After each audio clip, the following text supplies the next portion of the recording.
हमको वो एनालिसिस करने कौन सा सेक्टर आने वाले टाइम में कर सकता है। तो पहले आपको इकोनॉमी स्टडी करनी है, इकोनॉमी आने वाले 5 साल में कहाँ जा सकती है, आपको ये स्टडी करनी है। और इसके लिए आपको गवर्नमेंट पॉलिसी जरूर पढ़नी पड़ेगी। क्यों? क्योंकि इकोनॉमी चलाता कौन है? Government, right. पूरा देश चलाता कौन है? गवर्नमेंट। गवर्नमेंट के बाद जो टैक्स कलेक्शन होती है उसके बाद वो डिसाइड करता है कि मेरे को कैसे बजट को एलोकेट करना है। तो यहाँ पे आपको गवर्नमेंट पॉलिसी समझनी पड़ेगी, गवर्नमेंट के एक्शन एंड रिएक्शन समझने पड़ेंगे। तो पहले आपको इकोनॉमी स्टडी करनी है, उसके बाद आपको सेक्टर के एनालिसिस करने हैं, राइट।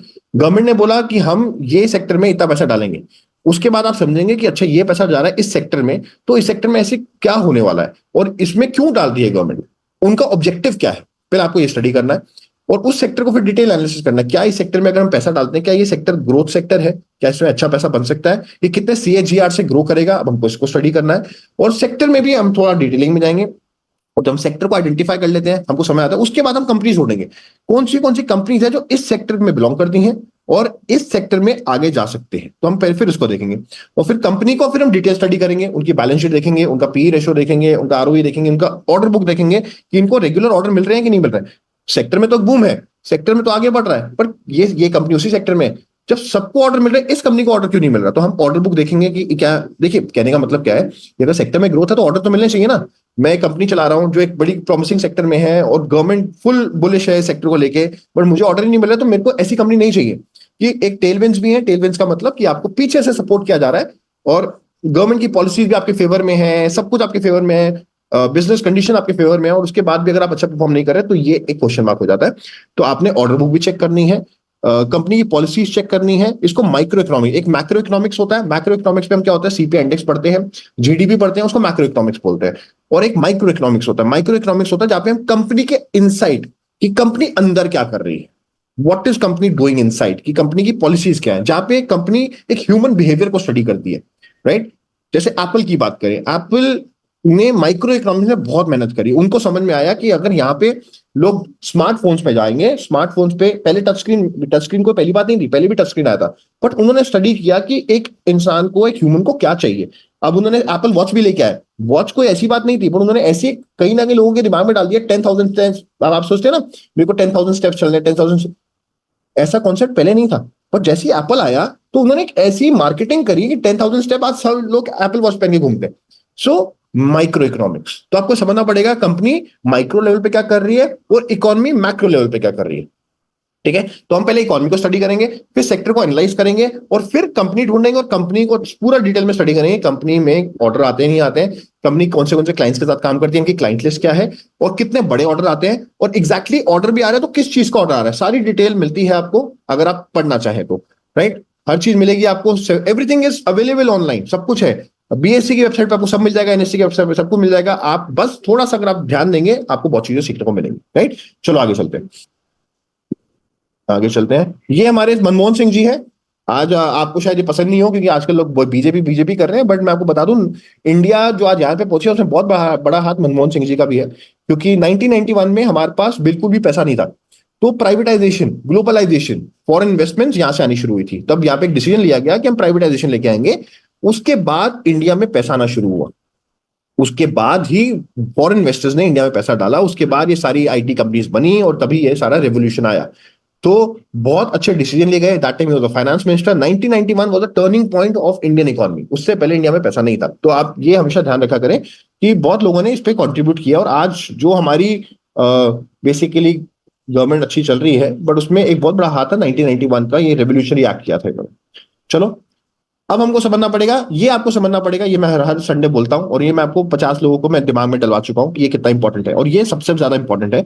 जीडीपी, इकोनॉमी, इकोनॉमी को स्टडी करना है तो आपको जीडीपी को स्टडी करना पड़ेगा, राइट। इकोनॉमी आगे बढ़ रही है मतलब जीडीपी आगे बढ़ रही है, यानी जीडीपी आगे बढ़ रही है दैट मीन इकोनॉमी आगे बढ़ रही है। तो आपको ये समझना पड़ेगा इकोनॉमी का डायरेक्ट है जीडीपी, और जीडीपी का फॉर्मूला है C+I+G plus export minus import. इस बात को यहाँ पे ना बांध लो, गांठ बांध लो कि ये मेरे को ध्यान रखना है।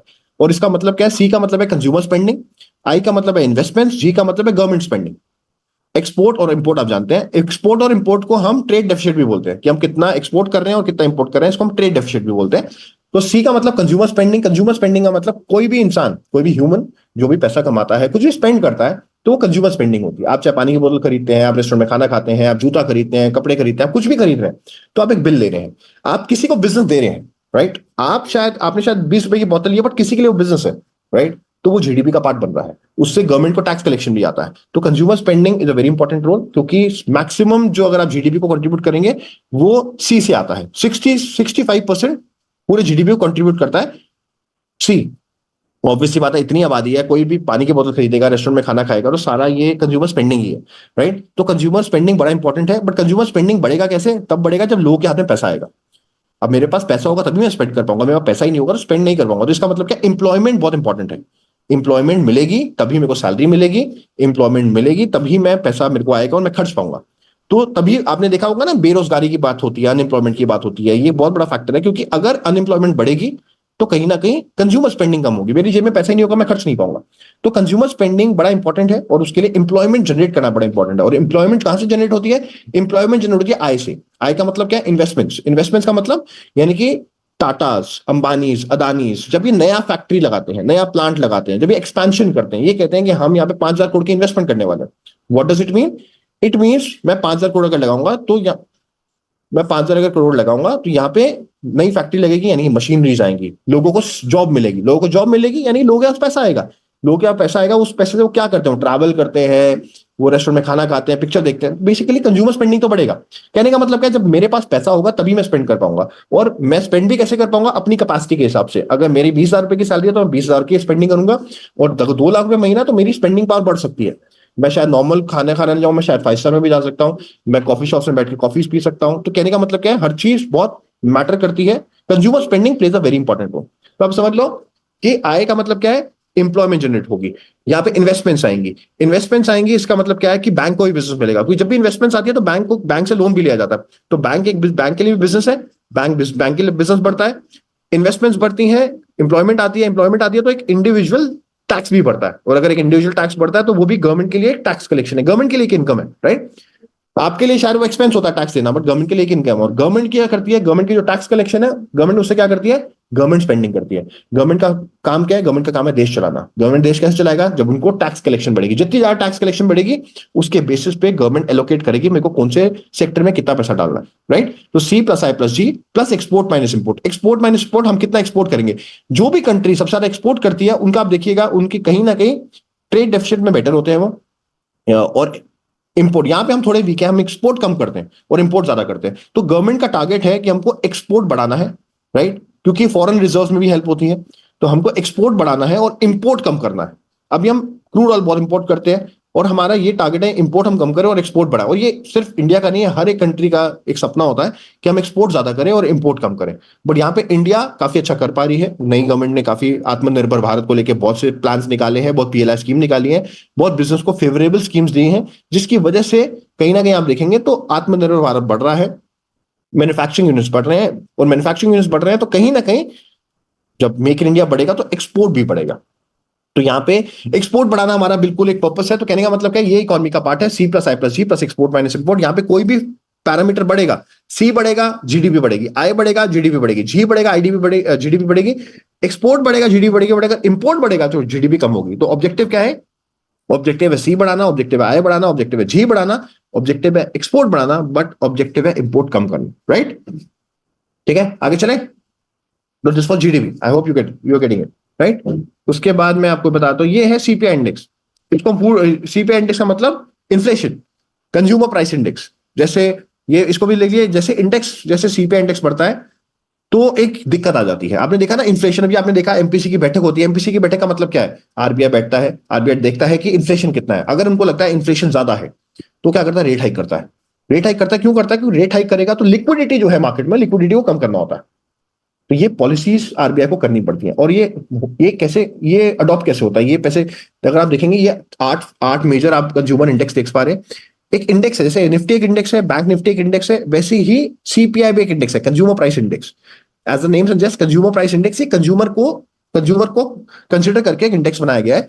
यहाँ पे जो आम आदमी के खर्चे होते हैं, हाउसिंग से लेके, ट्रांसपोर्टेशन से लेके, फूड से लेके, जो उसके खर्चे होते हैं, उसके बेसिस पे ये एक इंडेक्स बनाया गया है। और ये इंडेक्स के बेसिस पे ही हमारे को पता चलता है कि हमारी इन्फ्लेशन बढ़ रही है कि नहीं बढ़ रही है।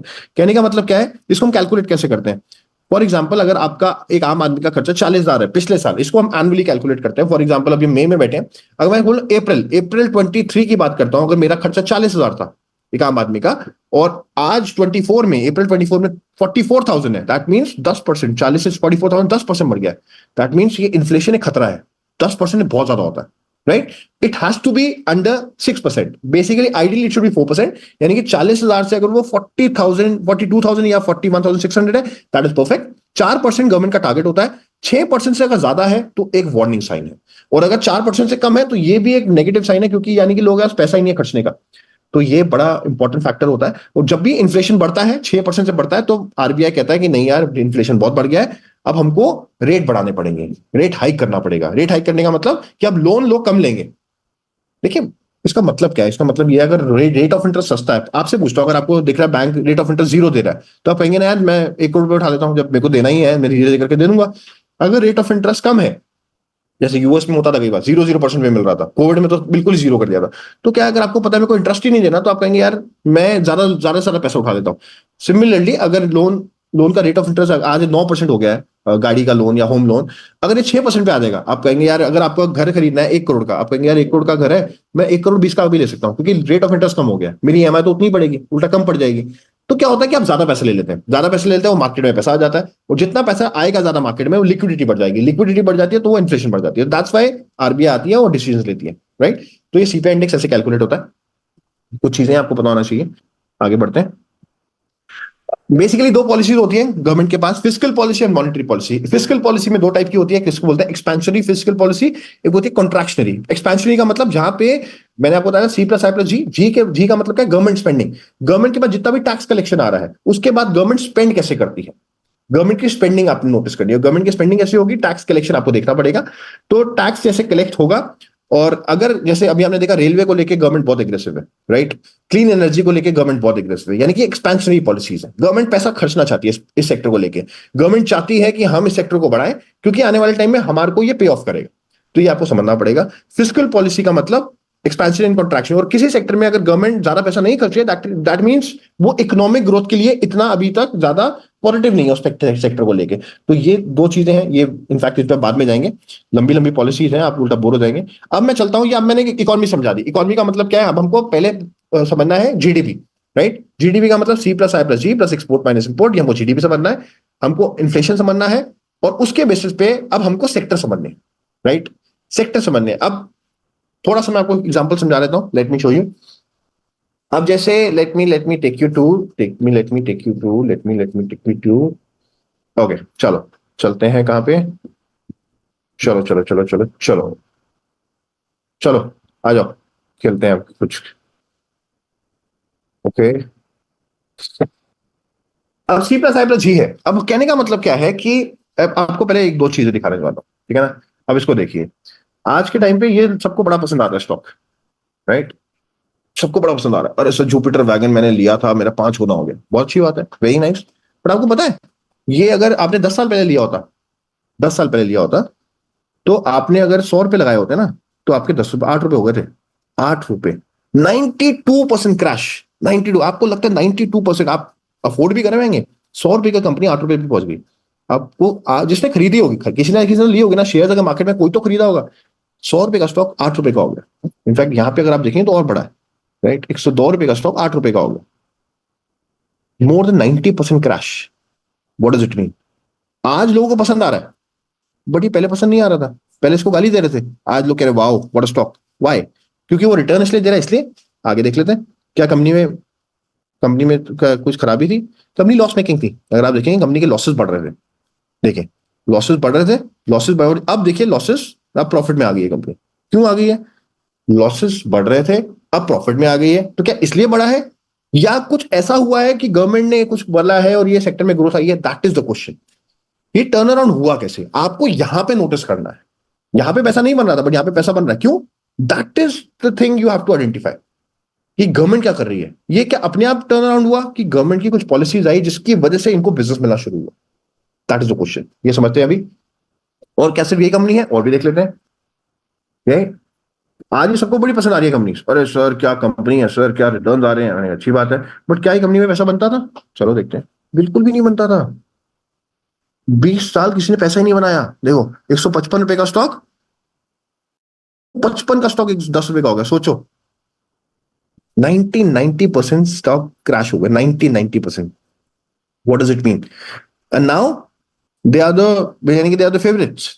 And again the same thing, it was a loss making company and now there is a turn around. It was a loss making company, कहने का मतलब क्या, एक लॉस मेकिंग कंपनी में ऐसा कैसे टर्न अराउंड हो गया? तो that is the point you are need to identify. क्या इन्होंने कुछ ऐसा बिजनेस में कुछ लेके आए, या गवर्नमेंट की पॉलिसीज ऐसी आई? क्योंकि मैंने आपको कहा जीडीपी बढ़ानी है, जीडीपी बढ़ाने का मतलब सी बढ़ाना है, आय बढ़ाना है, जी बढ़ाना है। अब कंज्यूमर स्पेंडिंग का कुछ लेना देना नहीं है, क्योंकि कंज्यूमर स्पेंडिंग का मतलब रेलवे से कुछ लेना देना नहीं है, वो सिर्फ टिकटिंग में आ सकता है। आईआरसीटीसी, आईआरसीटीसी को मैं अभी कंसिडर नहीं कर रहा है। आय, क्या इन्वेस्टमेंट्स आई सेक्टर में, राइट? या जी, आय बढ़ेगा, जी बढ़ेगा, या गवर्नमेंट की कुछ पॉलिसीज आई, ये आपको समझना पड़ेगा। अब समझते हैं और देख लेते हैं। ये आपको मैंने दो सेक्टर्स बताए, यानी दो कंपनीज बताई जो सेम सेक्टर की कंपनी है। और देख लेते हैं, एक ही कंपनी है, ये कंपनी करती क्या है, क्या इसमें पैसा बनता था? Let's see. इसमें पैसा बिल्कुल भी नहीं बनता था, बनता ही नहीं था। यानी कि आप किसी ने 1 रुपए का स्टॉक था 5 में, और वो देखो 5 पे ही बैठ गया। सोचो, एक से 2005 से 17 तक उसे पैसे नहीं बनाया, और यहां तक भी सेम था। उसके बाद आज रॉकेट 25 गुना। क्यों? यानी कि मैं 20 साल होल्ड कर रहा हूं, मेरे को 1 रुपया नहीं बन रहा, बट मैं 2 साल होल्ड कर रहा हूं तो मेरा 25 गुना बन रहा है। ऐसा क्या हुआ? द पॉइंट इज, क्या हम कुछ मिस कर रहे हैं? क्या हम कुछ मिस कर रहे हैं, या हमको समझ नहीं आ रहा कि because there has to be something, some trigger, कुछ कैटलिस्ट होना चाहिए कंपनी को एकदम से रॉकेट बनने के लिए, क्योंकि ये नॉर्मल नॉर्मल ग्रोथ नहीं है, दिस एबनॉर्मल ग्रोथ। ऐसे कैसे हो गया, राइट? तो चलता भी तो ऐसे ऐसे चलता, ऐसे चला गया। मतलब क्या है, कुछ पॉलिसीज आई, या कुछ इन्वेस्टमेंट्स आई, या सेक्टर में ग्रोथ आई। तो कहने का मतलब क्या है, पहले आपको ये ध्यान रखना है, सी plus I plus ji. Ji, government spending, government spend कहां पे कर रहा है, पहले आपने देखना है, राइट? गवर्नमेंट की पॉलिसी समझनी है, गवर्नमेंट बहुत पॉलिसीज लेके आता है, आपको गवर्नमेंट की पॉलिसी समझनी है। उसके बाद आपने देखना है आय, इन्वेस्टमेंट्स कहां पे आ रही है, राइट? अगर आप जीडीपी को करेंगे, क्योंकि जीडीपी बढ़ेगा, इकोनॉमी बढ़ेगी, इकोनॉमी बढ़ेगी तो स्टॉक मार्केट बढ़ेगा। इस बात को ध्यान रखिए। और हर 5 साल 10 साल में कोई नया सेक्टर आएगा जो ज्यादा कंट्रीब्यूट करेगा जीडीपी को, तो आपने नजर उस पर रखनी है, राइट? और नजरें कहां से आएंगी? अब देखो, मैं आपको बता रहा हूं, बिल्कुल सही टाइम पे आज आपने सेशन ज्वाइन किया है। इलेक्शंस के रिजल्ट आने वाले हैं, इसके बाद बहुत नई पॉलिसीज आएंगी, बहुत सी नई पॉलिसीज आएंगी, और उसके बेसिस पे बहुत सारे चेंजेस आएंगे। कुछ सेक्टर्स नए आएंगे जिसमें आप ग्रोथ देखेंगे, कुछ सेक्टर में शायद थोड़ा सा पुल ऑफ किया जाएगा। तो अब नई पॉलिसीज को आपने बहुत ध्यान से लेना, और उसके बेसिस पे आपने स्टॉक बाइंग करनी है, ठीक है ना? क्योंकि जीडीपी का मतलब सी प्लस आई प्लस जी, जी का मतलब बहुत इंपॉर्टेंट है, गवर्नमेंट स्पेंडिंग। यहाँ पे लोग ध्यान ही नहीं देते, लोग बस ये करते हैं मैं आपको बता रहा हूँ कैसे कैसे करना है। अब ये हमने क्या इवेंटल देखा, अब और दिखाता हूँ आपको। क्या ये कंपनी में कुछ कमी थी? पैसा ही नहीं बनता था यार, बनता ही नहीं था पैसा, राइट? और अब रॉकेट, क्यों? That's the point. अब क्या है, और क्या पॉइंट सिर्फ रॉकेट इसलिए बन गया, कोई पंप एंड डंप है? पंप एंड डंप है क्या, देख लेते हैं। या सही में बिजनेस हो रहा है? आप देखो, बिजनेस हो रहा है। पहले कंपनी 50 से 100 करोड़ का बिजनेस करती थी, आज 500 करोड़ का बिजनेस करती है। Same with Titagarh, same with Jupiter Wagon, same with Avantel. The company used to do almost 40 crore business, now they are sitting on 400 crore business. What does it mean? The business is increasing. Why? Is there any policy? क्या government कुछ कर रही है, ये आपको समझना है, और ये आपको पता चलता रहेगा, हम उस पर ध्यान नहीं देते। ये चीज मैंने आपको क्या कहा, हमको इस पे बाद में आना है, कंपनी से मैं लास्ट में आऊंगा। पहले क्या करना है, हमने इकोनॉमी समझनी है। इकोनॉमी का मतलब गवर्नमेंट की स्पेंडिंग समझनी है, इन्वेस्टमेंट समझनी है। उसके बाद सेक्टर देखना है, पहले देखना है गवर्नमेंट क्या क्या पॉलिसी लेके आया, और उसके बेसिस पे सेक्टर, उसके बेसिस पे कंपनी, ऐसे करेंगे, ठीक है ना? और उसकी बेसिस पे मल्टीबैगर स्टॉक। चलो और समझते हैं। अब एक कंपनी दिखाता हूं आपको, ये कंपनी ने तो कमाल ही करी है अभी, राइट? 1 साल में कितना पैसा बना है? 500 रुपए का स्टॉक था, आज 3,000 का हो गया। 1 साल में 6 गुना पैसा। और ये पैसा कभी बना ही नहीं स्टॉक में भी। देखो, one of the volatile stock, कितना वॉलेटाइल स्टॉक, तो रात देखो, भागे जा रहा है, भागे जा रहा है। 400 से सीधा 3,000 1 साल के अंदर। क्यों? कोई रीजन? ये समझते हैं। और क्या क्या रीजन, सिर्फ क्या पॉलिसीज है, या कंपनी बिजनेस बढ़ा? देखो आप बताइए, कंपनी का बिजनेस बढ़ा कि नहीं बढ़ा? Right, look at the business, look at the growth, right? Look at the profits, right? आप देखो कंपनी कितने आप बिजनेस करने लगी है, 600 करोड़ का एक क्वार्टर में बिजनेस कर रही है। और ये देखो 6 से 45, 45 से 90। Look at the growth. The point is, कोई कंपनी ऐसे एकदम से turn around, there has to be a reason, there has to be a reason. और यहां पे आपको कहीं ना कहीं समझना है वही फॉर्मूला। आप कहेंगे बार बार मैं जीडीपी की बात करता हूं, भैया जीडीपी का मतलब ही इकोनॉमी है, इकोनॉमी का मतलब ही स्टॉक मार्केट है। अगर इकोनॉमी नहीं बढ़ेगी, स्टॉक मार्केट आगे नहीं बढ़ेगा, समझ लो। तो आपको पहले जीडीपी के फॉर्मूला करना है, सी प्लस आई प्लस जी, वो दिमाग में डाल लो, हमको जी पढ़ना है, जी कहां पे जा रहा है, गवर्नमेंट की पॉलिसीज क्या है, इन्वेस्टमेंट्स कहां पे आ रही हैं, इसको समझना है। ठीक है, समझ आ रहा है आपको मेरी बातें? आगे चले। ये अभी हमने देखा। अब मैं आपको दिखाता हूं कुछ गवर्नमेंट की पॉलिसीज। ये अभी हम 2019 की बात करेंगे, 2024 में। अब गवर्नमेंट के इलेक्शन रिजल्ट आएंगे, इसके बाद कुछ पॉलिसीज आने वाली हैं जो हम 2 हफ्ते बाद डिस्कस करेंगे। मैं पॉलिसीज को डी कोड करूंगा। पॉलिसीज आती हैं, पॉलिसीज को आपको डी कोड करना होता है, राइट। अब मैं एक पॉलिसी बताता हूं, ये शक्ति पंप्स को लेकर एग्जाम्पल लेते हैं। एक पॉलिसी आई थी, पीएम कुसुम योजना, सिंपल। ये एक पॉलिसी है जो गवर्नमेंट लेके आई थी, पीएम कुसुम योजना। क्या मैं लेके आया? मैं नहीं लेके आया। अब फुल फॉर्म क्या है इसका आप समझ सकते हैं, प्रधानमंत्री किसान ऊर्जा सुरक्षा एवं उत्थान, राइट। ये एक सिंपल सी पॉलिसी गवर्नमेंट लेके आई। कब लेके आई? जब 2019 के इलेक्शंस खत्म हुए। पॉलिसी में क्या है समझो। कहने का मतलब क्या है, गवर्नमेंट बहुत सारी पॉलिसी लेके आती है। इसका मतलब क्या है, गवर्नमेंट एक सेक्टर को लेके बुलिश है। गवर्नमेंट चाहती है इस सेक्टर में डेवलपमेंट करना, गवर्नमेंट चाहती है सेक्टर को आगे बढ़ाना, और आगे बढ़ाएगी उसके बेसिस पे। आपने मैंने क्या कहा पहले, इकोनॉमी, ये इकोनॉमी का पार्ट है, जी का मतलब गवर्नमेंट स्पेंडिंग, राइट। उसके बाद आपने देखा कि कौन से सेक्टर में बात करी जा रही है, ये तो एक पॉलिसी का नाम है। पॉलिसी को डिकोड करना है कि इस पॉलिसी से क्या डिकोडिंग हो रही है, कौन से सेक्टर की बात करी जा रही है। गवर्नमेंट बात तो करी है पीएम कुसुम योजना, बट है क्या ये पीएम कुसुम? अब इसको समझते हैं। ठीक है, यहां पढ़े, चलो ये पढ़ते हैं। क्या बोल रही है गवर्नमेंट, क्या बोल रही है आप बताइए। यार ये तो बहुत लंबा हो जाएगा, मैं थोड़ा छोटे में दिखा दूं, तो यहीं पर दिखाता हूं आपको, गूगल से जल्दी मिल जाता है। ये देखो, व्हाट इज पीएम कुसुम योजना, इसी से आपको समझ में आ जाएगा। PM Kusum Yojana is aimed at ensuring energy security for farmers in India along with honouring India's commitment to increase the share of install capacity of electric power from non-fossil fuel sources to 40% by 2030 as instant। चलो और भी समझ लेते हैं इसको। ये देखो, यहां समझ सकते हैं क्या कह रहे हो। ये जो योजना है, राइट, इनफैक्ट मैं आपको सीधा ना, एक लंबा पढ़ने में ना लंबा जाएगा, इसको पढ़ लेते सीधा, ये आपको योजना से समझ में आ जाएगी। ये जो पीएम कुसुम योजना है, इसका मतलब है गवर्नमेंट कह रही है कि हम फार्मर्स को, ऑब्वियसली बात, आपने किसान योजना देख ही ली है। किसान योजना नहीं कि किसानों को हम सोलर पंप्स पे सोलर पंप्स देना चाहते हैं, राइट। इसको आप देखेंगे ना, कहने का मतलब है scaled up to achievement enhance solar capacity to 30 megawatt, this is financial support. अब गवर्नमेंट क्या कह रही है, हम आपको सब्सिडी देंगे, 60% सब्सिडी देंगे गवर्नमेंट। आप सोलर प्लांट, सोलर पंप लगाइए। सोलर पंप का मतलब क्या है, जब इरिगेशन होती है, जब एग्रीकल्चर में जो यूज होता है, जो मोटर लगती है, जब पानी की जरूरत होती है, पानी कहां से आएगा, पानी अंडर वाटर आता है, अंडर वाटर के लिए पंप लगते हैं। अभी तक इलेक्ट्रिसिटी यूज होती थी, जो कि कई बार इनको पहुंचती भी नहीं थी। आपको पता है फार्मर्स के पास इलेक्ट्रिसिटी भी नहीं आती, तो ये बेचारे परेशान रहते थे। गवर्नमेंट ने क्या किया, हम आपको सोलर पंप्स लगा के देंगे जो सोलर से चलेंगे।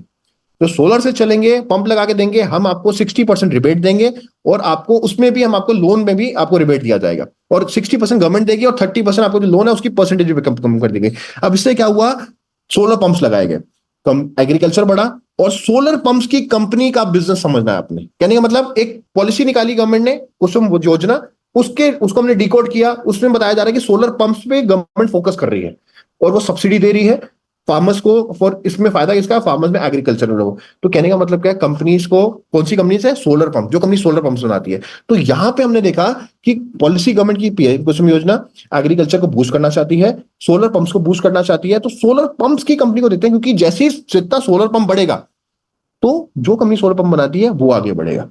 तो यहां पे हमने इसको डिकोड करके सोलर पंप किया, और तब हमको लगा शक्ति पंप एक अच्छी कंपनी है जिसको रेगुलर पेटेंट मिल रहे हैं, और यहां पे अच्छा पैसा बन सकता है, राइट। मेरी बात समझ आ रही है आपको? are you understanding what I'm trying to tell you? आप, मैं आई कैन रिपीट, मैं आपको बस एक एक दो चीजें समझा रहा हूं, उसके बाद मैं आपको डिटेल में जाऊंगा, राइट। तो कहने का मतलब क्या है, गवर्नमेंट की पॉलिसीज है, राइट। आपने ऐसे रैंडम स्टॉक्स नहीं खरीदने, गवर्नमेंट की पॉलिसी समझनी है, राइट। पॉलिसी समझो, उसको डिकोड करो, राइट। ये नहीं कि पॉलिसी आई है तो देखो, ये तो हेडलाइंस आती हैं, पीएम कुसुम योजना, ये हेडलाइंस आएंगी, मीडिया चैनल वाले बड़ी बड़ी बातें करेंगे, पीएम कुसुम योजना, पीएम कुसुम योजना, और वो इतना इसको हाईलाइट कर देंगे, ग्लोरीफाई कर देंगे, वो समझ ही नहीं आएगा है क्या। और आपको, आप न्यूज भी पढ़ोगे, आपको हर जगह देखिए, पर उसको आपका काम है डिकोड करना। आपको उसका डिकोड करना कि इसका मतलब क्या है, इससे होने क्या वाला है, कौन से सेक्टर में बूस्ट आएगा, और कौन सी कंपनीज को फायदा आएगा। जो कंपनी को फायदा आएगा, हमने वो कंपनी ढूंढनी है, और उसके बाद उसकी स्टडी करनी है, क्या कंपनी सही में अच्छी है, और कंपनी अगर सच्ची सही में अच्छी है तो क्या हमको लेना चाहिए, फिर उसके पैरामीटर्स पढ़ने, राइट। तो I hope you getting my point. तो ऐसे this is very important to understand first of all the economy, economics. Economics का मतलब सी प्लस आई प्लस जी, जी का मतलब गवर्नमेंट स्पेंडिंग, गवर्नमेंट स्पेंड क्या कर रही है, ये गवर्नमेंट की स्पेंडिंग हो रही है। गवर्नमेंट ने जो टैक्स कलेक्शन किया, गवर्नमेंट ने स्पेंड किया है इस पे, क्योंकि अगर वो सब्सिडी दे रही है, कहां से दे रही है, अपनी टैक्स कलेक्शन से दे रही है, राइट। तो सब्सिडी आ रही है, लोन कम हुआ जा रहा है, तो गवर्नमेंट का स्पेंड हो रहा है, और गवर्नमेंट किसी सेक्टर में स्पेंड करती है, दैट मीन्स उस सेक्टर में बूस्ट होगा। तो आपको ये समझना पड़ेगा, ठीक है ना। तो हमको डिकोड करना है, उसको पूरा योजना को पढ़ना है। अभी तो मैं आपको बड़ी शॉर्ट में बता रहा हूं, बट आपको ये पूरी की पूरी पॉलिसी डिकोड करनी पड़ती है। उसके बाद कंपनी ढूंढनी है, उसके बाद आपने उस पर बेट लेना है, वो भी तब जब आपको कंपनी समझ में आती है। तो ठीक है, आगे चलते हैं। अब जैसे ही शक्ति पंप्स की बात करते हैं, अब क्या करते हैं, शक्ति पंप्स भी थोड़ा स्टडी करें। शक्ति पंप में कुछ अच्छा है भी, बेसिक हमने रिजल्ट देखे कंपनी को अच्छे हैं, बट क्या कंपनी में कुछ अच्छा भी है, अब थोड़ा और समझ लेते हैं। अब हम बीएससी वेबसाइट पर जाते हैं, शक्ति पंप टाइप करते हैं, ठीक है। अब हम देखते हैं कि कंपनी में कुछ मजा आ रहा है कि सही में कंपनी अच्छी है कि ऐसी बेकार की कंपनी है। अब यहाँ पे देखो, एक मीडिया रिलीज का ये कॉर्पोरेट एक्शंस आते हैं, इसमें आप अनाउंसमेंट्स में जाएंगे, अनाउंसमेंट्स में आप जाएंगे तो आपको कुछ दिखता है यहाँ पे, पीडीएफ है, पीडीएफ खोलते हैं, क्या है, मीडिया रिलीज है, कुछ तो होगा। अरे यहाँ पे कुछ दिख नहीं रहा अभी, ये बीएससी की वेबसाइट आज टाइम चलती नहीं है। चलो कोई बात नहीं, हम एनएससी पे चले जाते हैं। अगर एनएससी पे शक्ति पंप्स है, अब हम क्या करते हैं, हम करते हैं यहाँ पे शक्ति पंप्स टाइप, ठीक है, शक्ति पंप्स, ठीक है। अब हम क्या करेंगे, यहाँ पे हम जाएंगे नीचे अनाउंसमेंट्स पे, ये अनाउंसमेंट आ गई, अरे यार ये अनाउंसमेंट्स आ गई। यहाँ पे आप देखेंगे कंपनी ने क्या किया हुआ है, ये देखिए, अभी कंपनी ने यहाँ पे एक पीडीएफ डाला। कंपनी ने क्या बोला, अब आप पढ़िए। कंपनी कहती है कि हमको एक पेटेंट मिल गया है, और वो भी 14 patent, right. We would like to inform you that the company has received 14 patents for method and apparatus for soft start, soft stop protection and brown out operation of a grid connected motor। मैंने बता दिया motor का काम होता है, मैंने कहा ना, अंडरग्राउंड वाटर को आपने पुल करना है, और इरिगेशन में आपकी वाटर की वाटर बिल्कुल सही तरीके से है। यानी कि इनको पेटेंट मिला है, और ये क्या कह रहे हैं, इनको 14th पेटेंट मिला है। कहीं ना कहीं यहां से ना आपको एक कन्विक्शन बिल्ड होती है कि यार गवर्नमेंट की स्पेंडिंग बढ़ रही है, गवर्नमेंट के सोलर पंप की कंपनी में गवर्नमेंट की स्पेंडिंग बढ़ रही है। सोलर पंप ये वाली कंपनी बनाती है, शक्ति पंप्स बनाती है, स्मॉल कैप कंपनी है, प्रॉफिट्स अच्छे बढ़ रहे हैं, सेल्स अच्छी बढ़ रही हैं। इसके बेसिस पे अब हम क्या क्या हमको लेना चाहिए, उसके बाद देखते हैं कंपनी और क्या करती है। फिर इसकी एनएससी की वेबसाइट पे जाके आपने चेक करना है, 14 पेटेंट है, ये 14 पेटेंट है, दैट मीन 13 पेटेंट हो रहा है। तो थोड़ा और स्टडी करते हैं किस चीज के पेटेंट मिले, राइट, क्या इनको पेटेंट और भी मिले, इसको भी समझ लेते हैं। तो अगर आप जितना जितना जाएंगे आपको दिखेगा, और ये भी एक है, ये रिजल्ट्स हैं, रिजल्ट्स नहीं देखने हमने अभी, हम रिजल्ट्स हम देख चुके हैं। ये इन्वेस्टर प्रेजेंटेशन, अभी इन्वेस्टर प्रेजेंटेशन भी आपको मिलेगी, राइट। आप इन्वेस्टर हैं, और अगर आप इन्वेस्टर नहीं भी बनना भी चाहते हैं तो आपके लिए पढ़नी चाहिए, क्योंकि मैं अगर इन्वेस्टर बनना चाहता हूं तो मुझे पता होना चाहिए कंपनी करती क्या है। या आपको इन्वेस्टर प्रेजेंटेशन मिलेगी, आपको आप पूरा इन्वेस्टर प्रेजेंटेशन स्टडी करें, क्या करती है कंपनी, पूरा बता रही है, गवर्नमेंट के प्रोजेक्ट्स मिल रहे हैं, और ये सब आपको बताएगी, जो हमने बोला ना, ये सारा ये पता आ जाएगा। देखो FY24 has been remarkable year for Shakti Pumps as the company delivered the strongest performance ever in terms of revenue and profitability. This is well supported by outstanding performance in both our government and export businesses, which reported a revenue growth of 52% and 23% year on year. Right, on impressive order book amount, कह रहे हैं हमारे पास 2400 करोड़ के order book अभी भी पड़ी है, right. Our impressive order book amounting of 2,400 crores as of 31st March 2024 has expanded with the recent addition of 3 new orders worth 250 crores, 250 crore के ऑर्डर मिले from Haryana and Maharashtra, secured since the beginning of January। जनवरी 24 से हमको 250 करोड़ के order और मिले हैं, right। Remains optimistic about the continued expansion of its order book driven by our persistence endeavors or to enhance the prominence of solar pumps amidst the farming community, right। During the quarter, the company successfully raised 200 crores through QIP, garnering subscription from two। अब कहने का मतलब क्या है, mutual fund में भी order आ गए, order भी आ रहे हैं, महाराष्ट्र गवर्नमेंट भी ऑर्डर दे रही है, हरियाणा गवर्नमेंट भी ऑर्डर दे रही है, 2400 करोड़ के ऑर्डर पड़े हैं, पेटेंट्स मिल रहे हैं। अब आप बताइए, अगर मुझे दिख रहा है कंपनी के ऑर्डर बुक 2400 करोड़ की है, कंपनी पूरा बिजनेस 2400 करोड़ नहीं करती है, तो आपको लगता है कि हमको इन्वेस्टमेंट करनी चाहिए।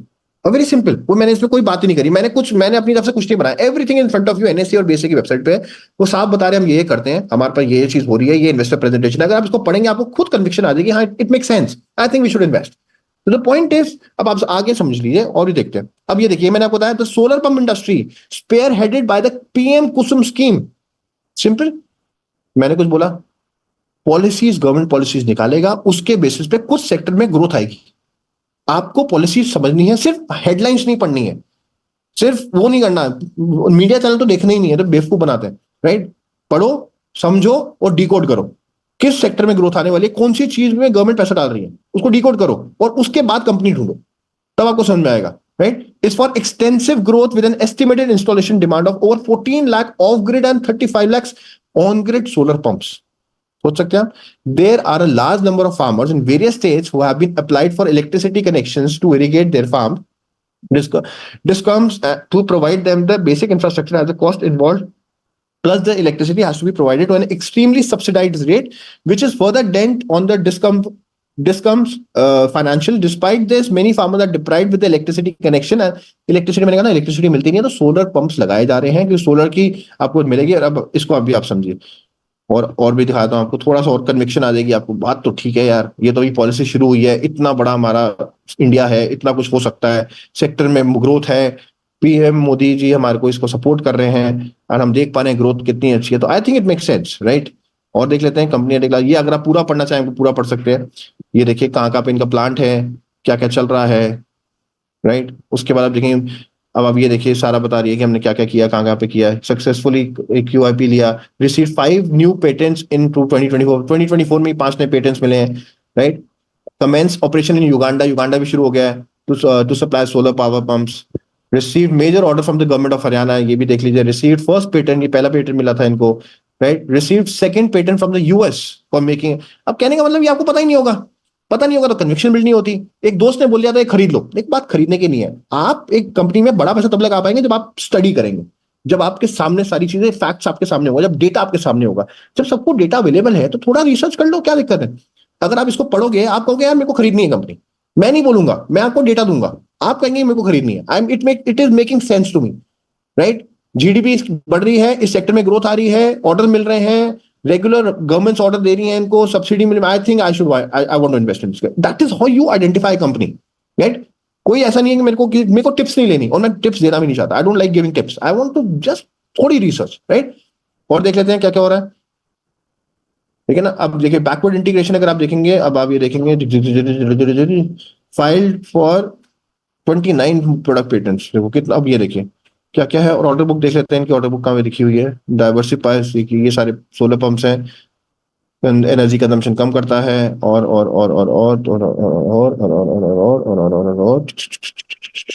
गवर्नमेंट प्रोजेक्ट्स देख लीजिए, supply solar pumps to farmers through various state governments, PM Kusum Yojana, right. Non PM में भी होती है और पीएम कुसुम योजना भी, एक्सपोर्ट कर 100 कंट्रीज में एक्सपोर्ट करता है, आपको पता था, शायद नहीं पता था, ठीक है ना।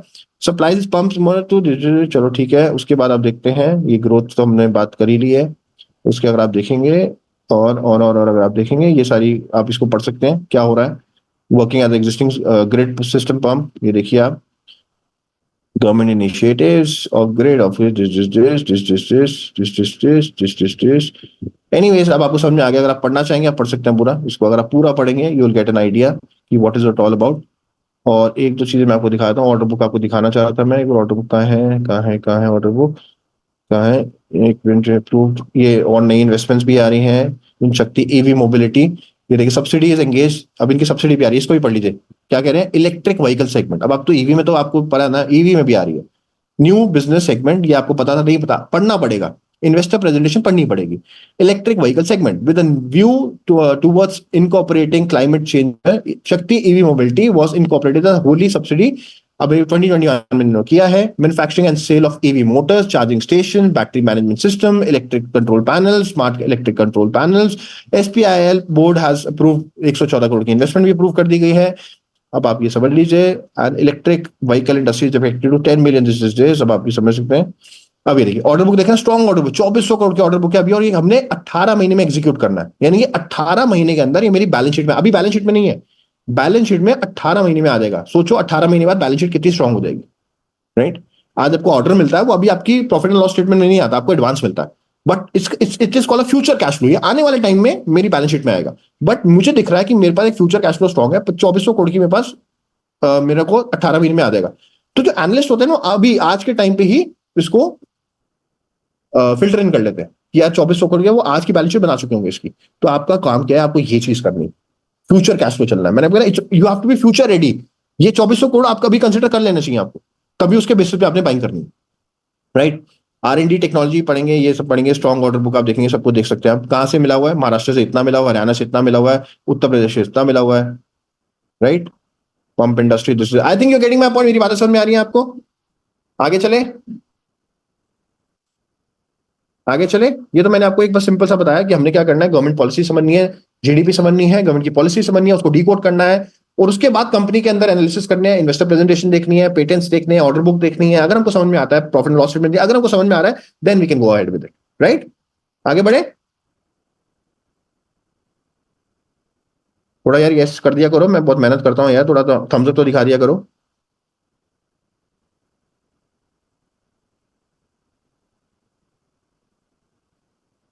ठीक है, चले, चलो। अब क्या है, ये हमने एक पॉलिसी समझी। अब आपको मैं एक दो चीज और बता रहा हूं जो आपको पता होना चाहिए। मैं डिफेंस सेक्टर को लेकर बहुत बुलिश रहता था। अब मेरी रिसर्च में कैसे करता हूं, मैं आपको थोड़ा समझा देता हूं। अब जैसे एक वेबसाइट आपको बता रहा हूं, IBEF.org, ये एक वेबसाइट है जो आपको पता होनी चाहिए। ये आपके लिए बहुत इंपॉर्टेंट है। इसके बेसिस पे आपने रिसर्च करनी है अपनी। इसको हम साइट बोलते हैं IBEF. ये इंडियन इक्विटी के लिए बनाई गई है। ये गवर्नमेंट बेस्ड वेबसाइट है, आप देख सकते हैं, India brand equity foundation, IBEF.org। आपको कुछ भी रिसर्च करनी है गवर्नमेंट के बेसिस पे, देखिए इंडिया लॉजिस्टिक सेक्टर, इसके बारे में पता है। यहाँ पे गवर्नमेंट के जो भी ब्लॉग्स हैं, आप जो भी रिसर्च रिपोर्ट्स आपको मिल जाएंगी। अगर आपको कोई रिसर्च रिपोर्ट किसी पर्टिकुलर सेक्टर को देखनी है, यहाँ मिल जाएंगे। ब्लॉग्स हैं, मिल जाएंगे आपको। क्या क्या चल रहा है, कोई ये आप देख सकते हैं क्या क्या हो रहा है, कोई एक्सपो हो रहा है, आपको मिल जाएगा। आप जाना चाहते हैं एक्सपो को, जाकर स्टडी करना चाहते हैं, कर सकते हैं। उसके बाद अगर आप देखते हैं इंडस्ट्री, कौन सी इंडस्ट्री को आप स्टडी करना चाहते हैं, राइट। बहुत सी स्टडीज है, राइट। मीडिया में, मेडिकल डिवाइसेस में, MSME में, ऑयल एंड गैस में, पेपर में, आप कोई भी कंपनी को स्टडी करना चाहते हैं, कोई भी सेक्टर को, इंडस्ट्री को आप कर सकते हैं। एक्सपोर्ट में क्या क्या हो रहा है, कौन सी सबसे ज्यादा हम एक्सपोर्ट कौन सी कंट्री में कर रहे हैं, आप ये सारा जाके पढ़ सकते हैं। एक्सपोर्ट हम कौन से प्रोडक्ट को सबसे ज्यादा कर रहे हैं, आप जाके कर सकते हैं, इसको स्टडी करें। कहाँ कहाँ पे कितना जा रहा है, ये स्टडी करना पड़ेगा थोड़ा बहुत, ठीक है ना। और इंडस्ट्री क्या है, ये सारी इंडस्ट्रीज है। किसी के बारे में पता करना, आपको सारी इंफॉर्मेशन मिलेगी। अब जैसे मैं डिफेंस को लेकर बड़ा बुलिश रहता हूँ। डिफेंस मैन्युफैक्चरिंग मतलब गवर्नमेंट कह रही है कि हमको एक्सपोर्ट बढ़ाने हैं, और एक्सपोर्ट में गवर्नमेंट बहुत बुलिश है कि हमको एक्सपोर्ट बढ़ाना है डिफेंस इक्विपमेंट्स का भी, राइट। अब मैं डिफेंस को लेकर क्यों बुलिश हूं, मैं आपके साथ में पहली बात कर रहा हूं। मैं डिफेंस के वीडियोस में 2-3 साल से बना रहा हूं। अगर आप मेरे इंस्टाग्राम पे जाएंगे, मैं बोलता था defence will be the next big thing, right. And मैं आपको बता रहा हूँ, drones will be the next big thing. अब ड्रोन्स में बड़ा पैसा बनने वाला है आने वाले टाइम में, और डेटा सेंटर्स में बहुत पैसा बनने वाला है। Data centre will be the next big thing, drones will be the next big thing. Defence तो चलेगा ही चलेगा अभी भी। तो ये सारे सेक्टर हैं जो प्रॉमिसिंग सेक्टर है, इस पर आपको रिसर्च करनी पड़ेगी। तो डिफेंस को लेकर मैं क्यों बुलिश था, मैं आपको बता देता हूँ। पहली बात तो यहाँ पे अगर आप इस वेबसाइट पे जाएंगे, डिफेंस मैन्युफैक्चरिंग में जाएंगे, आपको सारा का सारा मिल जाएगा कि ग्रोथ, डिमांड। मैंने आपको हमेशा बताया, it's all about demand and supply. क्या डिमांड है? डिमांड तो बिल्कुल है। डिमांड समझने के पहले अगर आपको डिफेंस में पैसा लगाना है, अगर आपको डिफेंस में पैसा लगाना है, पहले आपको आपकी जियो पॉलिटिकल जो है आपका, बेसिकली आपको अपनी ज्योग्राफी समझनी पड़ेगी। ज्योग्राफी क्यों? क्योंकि डिफेंस का मतलब है securing your borders, protecting your borders. और इधर हमारे पाकिस्तान है, इधर हमारे चाइना है, और नीचे इंडियन ओशन, पूरा हमारा समुद्र है, right. Indian ocean, we have Pakistan here, we have China here. What does it mean? That okay, we don't have very good relation with Pakistan. We don't have very good relation with China as well. कहने का मतलब क्या है कि दोनों को हमको secure करना है। चाइना बार बार अरुणाचल प्रदेश के अंदर आता है, यहाँ पे वो कश्मीर को लेकर बड़ा मसला रहता है, और नीचे इंडियन ओशन। इंडियन ओशन में तो कोई दिक्कत नहीं होनी है, बहुत बड़ी दिक्कत है Indian ocean. Indian Ocean is a very crucial area, बहुत ही इंपॉर्टेंट ट्रेडिंग रूट्स है वो, राइट। ये आपको पता होना चाहिए। पूरे वर्ल्ड का सबसे इंपॉर्टेंट जो रूट है वो है इंडियन ओशन, राइट। क्योंकि मैं आपको बता दूं, जितना भी एक्सपोर्ट होता है, राइट, वो शिप से होता है। एंड शिप का रूट क्या होता है? शिप का रूट होता है ओशंस, सी, ओशन से वो जाती है, राइट। तो ये आपको पता होना चाहिए। और इसमें इसको आपको समझना पड़ेगा, sea line of communication, right. There is something called sea line of communication, that is very important, you should understand what is sea line of communication. मैं आपको समझा देता हूं। सी लाइन ऑफ कम्युनिकेशन होता है, जैसे हाईवेज होते हैं। हाईवेज क्या होते हैं? दो सिटीज को कनेक्ट करते हैं, राइट। दो हाईवेज हैं, उस दो सिटीज को कनेक्ट कर रहे हैं। Similarly sea line of communication होता है जहां पे दो ट्रेडिंग रूट्स जो सी में है उसको कनेक्ट करते हैं। We call them as the shortest distance between the two trading points, right. इसको समझते हैं, what is sea line of communication, थोड़ा समझ लेते हैं। सी लाइन ऑफ कम्युनिकेशन, देख सकते हैं, the primary maritime routes between the two ports. देखिए, अब ट्रेडिंग होगी तो बेसिकली मेजर पोर्ट्स के बीच में शॉर्टेस्ट डिस्टेंस होगा, राइट। क्योंकि जैसे हाईवेज बनाए गए हैं कि आपको इधर से इधर जाना है, ऐसे ही कुछ ट्रेडिंग रूट्स बनाए गए हैं सी लाइन ऑफ कम्युनिकेशन, कि आपको अगर इंडियन ओशन क्रॉस करना है तो ये रूट करना है। ऐसे नहीं कि आप ऐसे घूम घूम के नहीं जाएंगे, राइट। आप कहेंगे ओशन है, कहीं से भी जा सकते हैं, ऐसा नहीं है। ओशन है तो कहीं से भी जा सकते हैं। इसके भी कुछ रूल्स हैं, आपको कुछ पर्टिकुलर रूट्स को ही फॉलो करना पड़ेगा। और ये जो रूट्स हैं हम यहाँ पे देख सकते हैं, ये रूट्स हैं, अगर आप थोड़ा इससे देखेंगे आपको समझ में आ जाएगा, ये कुछ रूट्स है, राइट, ठीक है। और इस रूल्स को आपको फॉलो करना पड़ता है, and these are the shortest and the safest, क्योंकि ऑब्वियसली बात है, आपने सुना होगा ना वो पायरेट्स ऑफ कैरेबियन या पायरेट्स जो भी होते हैं, तो उनकी वजह से भी सेफेस्ट रूट बनाए गए हैं एंड शॉर्टेस्ट रूट्स बनाए गए हैं। तो sea line of communication you should know what is it.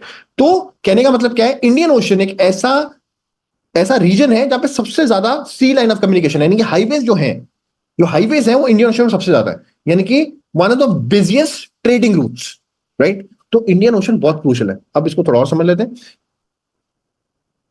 और यहाँ पे चोक पॉइंट्स भी हैं। चोक पॉइंट्स का मतलब क्या है? चोक पॉइंट्स का मतलब क्या होता है, जैसे ये 3 चोक पॉइंट्स आपको बताता हूं, इसको बोलते हैं हम strait of Malacca. Strait of Malacca, this a famous choke point. China में जो भी ट्रेडिंग होती है वो वाया इंडियन ओशन, देखिए ये चाइना है, राइट, ये आप देख रहे हैं सी लाइन ऑफ कम्युनिकेशन है। ये 3 बहुत बड़ी सी लाइन ऑफ कम्युनिकेशन, यानी कि हाईवेज लगा लो आप, ये 3 मेजर हाईवेज है। और अगर चाइना चाइना यहाँ पे चाइना से कुछ भी जाएगा तो ये पर्टिकुलर रीजन से जाएगा। और China is one of the biggest manufacturer of the world. तो वो कुछ भी मैन्युफैक्चरिंग करता है, तो अगर वो यूरोप भेजता है, यूरोप वो कहां से भेजेगा? वो यहां से भेजेगा।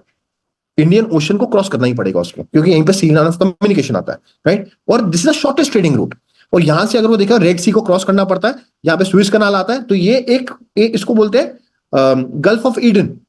इसको बोलते हैं गल्फ ऑफ ईडन, इसको बोलते हैं हम स्ट्रेट ऑफ हर्मूज, एंड इसको हम बोलते हैं straight of Malacca, right. Right, ये इंडोनेशिया और सिंगापुर के बीच में छोटा सा आता है, इसको बोलते हैं स्ट्रेट ऑफ मलाका।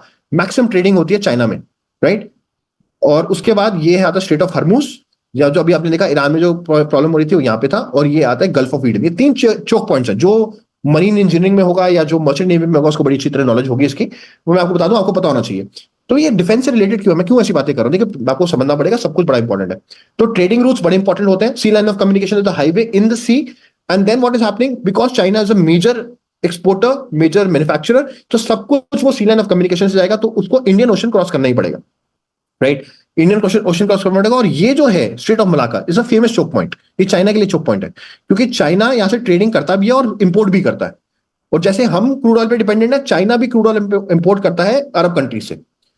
और कभी कल कोई गड़बड़ हो जाती है, तो अगर हम इसको चोक कर देंगे, अगर इंडियन नेवी इसको चोक कर देगी, तो आप समझ लीजिए चाइना हैंडीकैप हो सकता है, एंड चाइना नोज इट। तो ये एक बहुत बड़ा चोक पॉइंट है। ये चोक पॉइंट्स क्या होते हैं, अगर आपने उसको मरीन, ये बेसिकली सी रूट्स होते हैं, अगर आपने उसको ब्लॉक कर दिया तो एक इसको चोक पॉइंट बोला जाता है, राइट। तो ये सी लाइन ऑफ कम्युनिकेशन है। तो कहने का मतलब क्या है कि अगर आपको डिफेंस में पैसा डालना है, तो मेक श्योर आपको पहले तो सबको आपको ज्योग्राफी समझनी है। ज्योग्राफी का मतलब क्या है कि आपको देखना है कि हम बॉर्डर किसका शेयर करते हैं और हमको खतरा किसके साथ है। क्या पाकिस्तान के साथ खतरा है? थोड़ा तो है। चाइना के साथ है। और एक चीज मैं आपको बता दूं, China China is very smart. China is very smart and China knows it. China knows की इंडियन ओशन उनके लिए कितना क्रूशियल है, and that is why they are making their presence in Indian Ocean. और एक बहुत बड़े मर्चेंट नेवी, एक नेवी ऑफिसर ने बोला था दैट whosoever whosoever, अब इसमें समझिए आप, right, whosoever controls Indian Ocean will dominate Asia. What is it, समझते हैं इसको? कहने का मतलब क्या है, इन्होंने बोला था Indian Ocean is the key to the 7 seas, यानी कि सबसे बड़ा ट्रेडिंग रूट है, राइट। जिसने भी इसको कंट्रोल कर लिया, इंडियन ओशन को, वो पूरे एशिया को डोमिनेट कर सकता है, क्योंकि सबसे ज्यादा पॉपुलेशन यहीं पर ही है, राइट। सबसे ज्यादा पॉपुलेशन यहाँ पे है, और सबसे ज्यादा ट्रेडिंग भी यहीं होती है, सबसे ज्यादा ट्रेडिंग इंडियन ओशन। तो ये एक बहुत इंपॉर्टेंट ट्रेडिंग रूट है, राइट। तो हम उनको क्या करना, हम कहेंगे सर क्या बोल रहे हैं, हम स्टॉक मार्केट की बात करने आए थे, हमको क्या करना है, ये ट्रेडिंग रूट वूट हमको करना है, हमको आप बता दो स्टॉक कौन सा खरीदना, मैं खरीद लूंगा। ये क्या मेरे को ट्रेडिंग रूट बता रहे हो, सी लाइन, मेरे को जानना ही नहीं है। मेरे को स्टॉक बताओ, बता दो कितना जाएगा, टारगेट बता दो, मैं ले लूंगा। ये जानते हो आप? क्योंकि सर आप क्या बोल रहे हो, टारगेट बताओ, स्टॉक बताओ, राइट। मैं बिल्कुल नहीं बताता ऐसी बात। I want you to understand, right, इसको समझते हैं। अब वो कह रहा है चाइना को पता है कि भैया मेरे लिए कितना इंपॉर्टेंट है इंडियन ओशन, राइट। तो मैंने आपको बताया ना, गवर्नमेंट की पॉलिसी समझनी पड़ेगी। अब आपको गवर्नमेंट की पॉलिसीज बताऊंगा, और गवर्नमेंट की पॉलिसीज आपको बताएंगी कि यहाँ पे क्यों पैसा बना, ये जितने भी कोचिंग शिपयार्ड वगैरह क्यों भागे, and you should no this. And that's the problem, हमको नहीं पता चलता, हम सुनते ही नहीं है, हम गवर्नमेंट पॉलिसी समझते ही नहीं, राइट। ठीक है, आगे चले। चलो, अब क्या हो रहा है, चलो अब इसको हम समझते हैं। एक मैं आपको दिखाना चाहता हूं, string of pearls. What is it, ये क्या बोल रहे हैं? ये एक स्ट्रैटेजी है। ये तो स्ट्रिंग ऑफ पर्ल्स की स्ट्रैटेजी बना दी चाइना वाली। चलो, स्ट्रिंग ऑफ पर्ल्स स्ट्रैटेजी, ठीक है, ये एक स्ट्रैटेजी है। और अब मैं आपको थोड़ा दिखा देता हूँ, आपको पता होना चाहिए, वैसे यूपीएससी में पढ़ाते हैं, मैं तो पढ़ता हूँ, मैं तो बहुत फॉलो करता हूँ इन चीजों को, तो इसलिए क्योंकि ये जियो पॉलिटिकल का सब्जेक्ट है और ये यूपीएससी में बहुत पढ़ा जाता है। बट स्टॉक मार्केट में अगर आप समझदार आदमी है ना, तो आप यूपीएससी ये चीजें पढ़ेंगे क्योंकि पैसा यहीं से बनता है, राइट। अब इसको समझिए, ये एक स्ट्रिंग ऑफ पर्ल्स है। What string of pearls? अब मैंने आपको क्या बताया, चाइना को पता है कि जो इंडियन ओशन में जिसने डोमिनेट कर लिया ना, जिसने कंट्रोल बना लिया, वो डोमिनेट करेगा। China knows this. तो चाइना ने क्या किया, चाइना ने अपनी इंडियन ओशन में प्रेजेंस बनानी शुरू कर दी। चाइना को लगा मुझे अपनी प्रेजेंस बनानी है, मैं क्या करूंगा कि मैं अपनी प्रेजेंस कैसे बनाऊंगा, मैं बनाऊंगा स्मार्टनेस से। स्मार्टनेस क्या है मेरे अंदर, मेरे को पोर्ट्स बनाने आते हैं, मुझे पोर्ट्स बनाने आते हैं, मुझे इंफ्रास्ट्रक्चर डेवलप करना आता है। तो मैं ऐसी कंट्रीज को पकड़ता हूं जिनकी वीक इकोनॉमी है, जिनको पैसे की जरूरत है, मैं कहूंगा कि मैं लोन दूंगा उनको, और जब वो डिफॉल्ट कर जाएंगे तो मैं बोलूंगा कि मेरे को ये आपका पोर्ट चाहिए। सिमिलरली यही हुआ। अगर आप ये देख रहे हैं, श्रीलंका का जो पोर्ट है, इसको हम्बन टोटा पोर्ट बोलते हैं। ये जो पोर्ट है हम्बन टोटा पोर्ट, और मैं आपको बता दूं, ये पोर्ट आज श्रीलंका के पास नहीं है, ये चाइना के पास है। ये जो पोर्ट है Hambantota port, this is not with Sri Lanka, this with China. बिल्कुल वही किया, चाइना ने बोला कि हम आपको लोन देंगे, हम आपको पोर्ट बनाएंगे। यहाँ पे पोर्ट बनाने के लिए कौन आएगा, चाइनीज कंपनी आएगी। लोन कौन देगा, चाइना देगा, यानी कि इंटरेस्ट कौन लेगा बैंक का, चाइना में जाएगा। प्रॉफिट एंड लॉस किसका होगा, चाइनीज कंपनी का, वो चाइनीज कंपनी आके बना रही है। और वर्कर्स जिनको सैलरी मिलेगी वो भी चाइनीज वर्कर आएंगे, जो चाइना से आएंगे वर्कर। कहने का मतलब क्या है कि सब कुछ चाइना में जाएगा, रेट ऑफ इंटरेस्ट चाइना को मिलेगा, प्रॉफिट एंड लॉस चाइना को मिलेगा, वर्कर्स की सैलरी चाइना को मिलेगी। अब कहने का मतलब क्या, लास्ट में श्रीलंका डिफॉल्ट कर जाता है, लास्ट में श्रीलंका डिफॉल्ट कर जाता है। और अब चाइना कहता है कि अब 99 ईयर्स तक ये हम्बन टोटा पोर्ट है, ये हमारा है। तो आपको पता होना चाहिए, ये जो पोर्ट है ये आज श्रीलंका के पास नहीं है, ये चाइना के पास है। अब आप दोबारा कहेंगे सर हमको क्या करना, श्रीलंका के पास हो, हमको करना क्या चाइना के पास हो, हम तो अपना खुश है ना।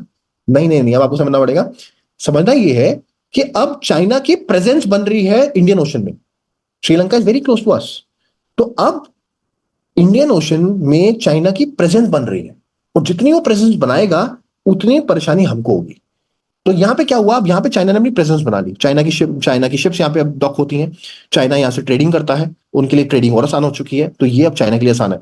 सिमिलरली यहाँ पे ग्वादर पोर्ट है कराची में, ग्वादर पोर्ट कराची में, ये जो पोर्ट है सिमिलरली यही चाइना ने किया। ये पोर्ट आज पाकिस्तान के पास नहीं है, ये भी पोर्ट आज चाइना के पास है। लोन दिया नहीं पूरा कर पाए, ये आज पोर्ट दोबारा चाइना के पास है। यहाँ पे एक जिबूटी है, अफ्रीका में एक छोटी सी कंट्री है जिबूटी, ये भी जो जिबूटी कंट्री है ये भी आज चाइना के पास है। सिमिलरली यहाँ पे एक म्यांमार पोर्ट है, ये आज चाइना के पास है। यहाँ पे बांग्लादेश का चित्तगोंग पोर्ट है, ये भी आज पाकिस्तान के, और ये भी आज चाइना के पास है। यहाँ पे एक पोर्ट है इंडोनेशिया का, ये भी आज पोर्ट चाइना के पास है। यानी कहने का मतलब क्या है, China being a smart player, उन्होंने एक अच्छी प्रेजेंस बना ली है पूरे इंडियन ओशन में। इंडियन ओशन में बड़ी स्ट्रॉन्ग प्रेजेंस बना ली है, और उन्होंने हर जगह अपना एक कहीं ना कहीं पोर्ट ले लिया है। और उनको लग रहा है कि हमने एक इंडियन ओशन में अच्छी प्रेजेंस बना ली और हम उसको डोमिनेट कर सकते हैं, we can dominate entire Asia, and that's what they want, right. तो अब आप बताइए कि ये तो हो गया, बट क्या हम कुछ कर रहे हैं, इंडिया कुछ कर रहा है? और मैं आपको बताऊं भी रिसेंटली चाइना ने क्या किया, चाइना ने तो अपने एयरक्राफ्ट कैरियर भी बनाया नया, राइट। आपको पता होना चाहिए चाइना का एयरक्राफ्ट कैरियर। अब आपको एयरक्राफ्ट कैरियर पता क्या होता है, नहीं पता, चलो ये भी समझ आ जाता हूँ। एयरक्राफ्ट कैरियर का मतलब देखिए, समुद्र में अगर कोई प्लेन लैंड होगा तो रनवे नहीं है ना, तो एक इसका बड़े बड़े जाइंट शिप्स होते हैं जहाँ पे एयरक्राफ्ट कैरियर होते हैं, जो कि एयरक्राफ्ट को कैरी भी करते हैं, वहां पे लैंडिंग भी होती है और वहां से टेक ऑफ भी होता है, राइट। तो ये जब ऑब्वियसली बात है, लड़ाइयां मड़ाइयां होती हैं, जबकि वॉर्स होते हैं, तो ये बहुत यूज होते हैं। चाइना एयरक्राफ्ट कैरियर अभी इन्होंने बिल्कुल लॉन्च किया है एक नया, क्या नाम है, फ्यूजी या ऐसी कोई नाम है एयरक्राफ्ट कैरियर, अभी आया है, अभी रिसेंटली इन्होंने लॉन्च किया है। नाम क्या है थोड़ा समझ लेते हैं। ये होते हैं एयरक्राफ्ट कैरियर, क्या नाम है, अभी अभी किया था, कौन सा नाम था यार इसका, फ्यूजी या क्या नाम था यार अभी, China third aircraft carrier threads, क्या नाम है, क्या नाम है, क्या नाम है, बड़े हमको नाम से करना, ये देखो फुजॉन, हाँ फुजियान, फुजियान, राइट, अभी की बात है, देखो 9 मई की लॉन्च किया है। कहने का मतलब क्या है कि इनके नए नए एयरक्राफ्ट कैरियर भी आ रहे हैं। अब एयरक्राफ्ट कैरियर का मतलब इंडिया ने भी अब एयरक्राफ्ट कैरियर और ऑर्डर करे, मतलब क्या है एयरक्राफ्ट कैरियर का, करना क्यों है, राइट। अब हम तो डिफेंस की बात कर रहे हैं, तभी मैं बात कर रहा हूँ, अब आगे डिफेंस को समझ लेते हैं। अब हमने देखा कि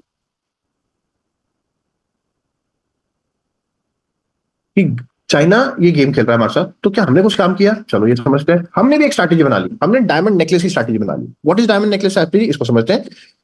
उन्होंने क्या किया, उन्होंने हमारे आगे एक स्ट्रिंग बना लिया और अपनी एक प्रेजेंस बना ली। तो हमने क्या किया, हमको पता है कि चाइना का गेम प्लान, तो हमने क्या किया, हमने उसको हर तरफ से जकड़ लिया, हर तरफ से इंसर्कल कर लिया। हमने अपनी प्रेजेंस हर जगह बना रहे हैं, हम अपने नेवल बेसिस बढ़ा रहे हैं, हम अपनी नेवी की प्रेजेंस बढ़ा रहे हैं। कहने का मतलब समझते हैं इसको। अब आप ये देखिए, मंगोलिया, आज तक हमारा कोई भी इंडियन प्राइम मिनिस्टर गया, मोदी जी पहले प्राइम मिनिस्टर हैं जो मंगोलिया गए थे। जिन्होंने यहाँ पे अच्छे रिलेशन बनाए हैं। जापान के साथ अच्छे रिलेशन है। वियतनाम में हम उल्टा एक्सपोर्ट करते हैं, हम जितना भी इक्विपमेंट्स बनाते हैं डिफेंस का हम एक्सपोर्ट करते हैं। यहाँ पे हमारा बड़ा अच्छा है, ये सबांग पोर्ट है। सबांग पोर्ट के बारे में आपको समझाता हूँ क्या है एग्जैक्टली। और ये सारी अब नीचे चलते हैं इधर। अब इसको जो मैंने आपको बताया था इस पॉलिसी को समझिए। Over the past few year China is expanding it's footprints in the Indian ocean through it's debt trap diplomacy and string of pearls strategy. Recent satellite images have suggested that China has been modernizing its Djibouti military base. Through its debt trap policy, China lures the strategically located nations around India to borrow infrastructure loan. Once the nations are in, simple सी बात है, loan लेते हैं, वो loan नहीं दे पाते, तो फिर चाइना कहता है अब ये जगह हमारी होगी। सिंपल सी बात है, उसके लिए एक स्ट्रिंग ऑफ पर्ल स्ट्रैटेजी बना ली है और उन्होंने अपने इंडियन ओशन में अच्छी प्रेजेंस बना दी है।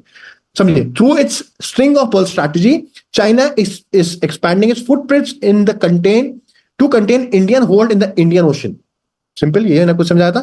It's creating a ring around through the strategically placed nations such as Chittagong, Karachi port, whether port, Colombo, Hambantota, ये आपको समझाया। ये सारे पोर्ट्स आज चाइना के पास है, ठीक है।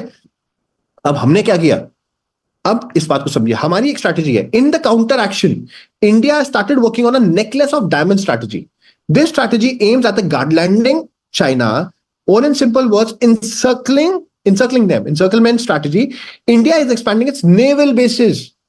India is expanding its यानी नेवी की प्रेजेंस हम इंडियन ओशन में बढ़ा रहे हैं, राइट? समझ में आ रहा है आपको? ये एक स्ट्रैटेजी है, ये गवर्नमेंट की पॉलिसी है, राइट? Again government policy. और इसी के बेसिस पे आप देखेंगे all the companies which are into shipbuilding, all the companies which are into shipbuilding, all the companies which are into Navy, they are doing a massive rally. Why? चलो समझते हैं। Company देखो, राइट? ये company भी शान बैठती थी, इतना कोई भागती नहीं थी, बट अब नहीं रुकती है, रुकती ही नहीं है ये कंपनी अब, राइट? कंपनी शान बैठी रहती थी, राइट? लुक एट ₹250 का स्टॉक एक साल के अंदर तक। Government policies, understand, right? दोबारा देखते हैं। ये हुआ कोचिन शिपयार्ड, राइट? लॉस चल रहा था, राइट? जैसे टेढ़ागढ़ में था, जिसने खरीदा था they were not happy. Why? Company एक टाइम पे ₹260 का स्टॉक था और एक टाइम पे 120 आ गया था। And now look at the rocket ship builder, they are. और यही बताता हूं अभी क्या हुआ। गवर्नमेंट की पॉलिसी समझते हैं। गवर्नमेंट की पॉलिसी क्या है? गवर्नमेंट की पॉलिसी, गवर्नमेंट ने भी बोला है कि इंडियन नेवी चीफ ने क्या बोला, चलो इसको भी समझते हैं। इंडियन नेवी चीफ ने बोला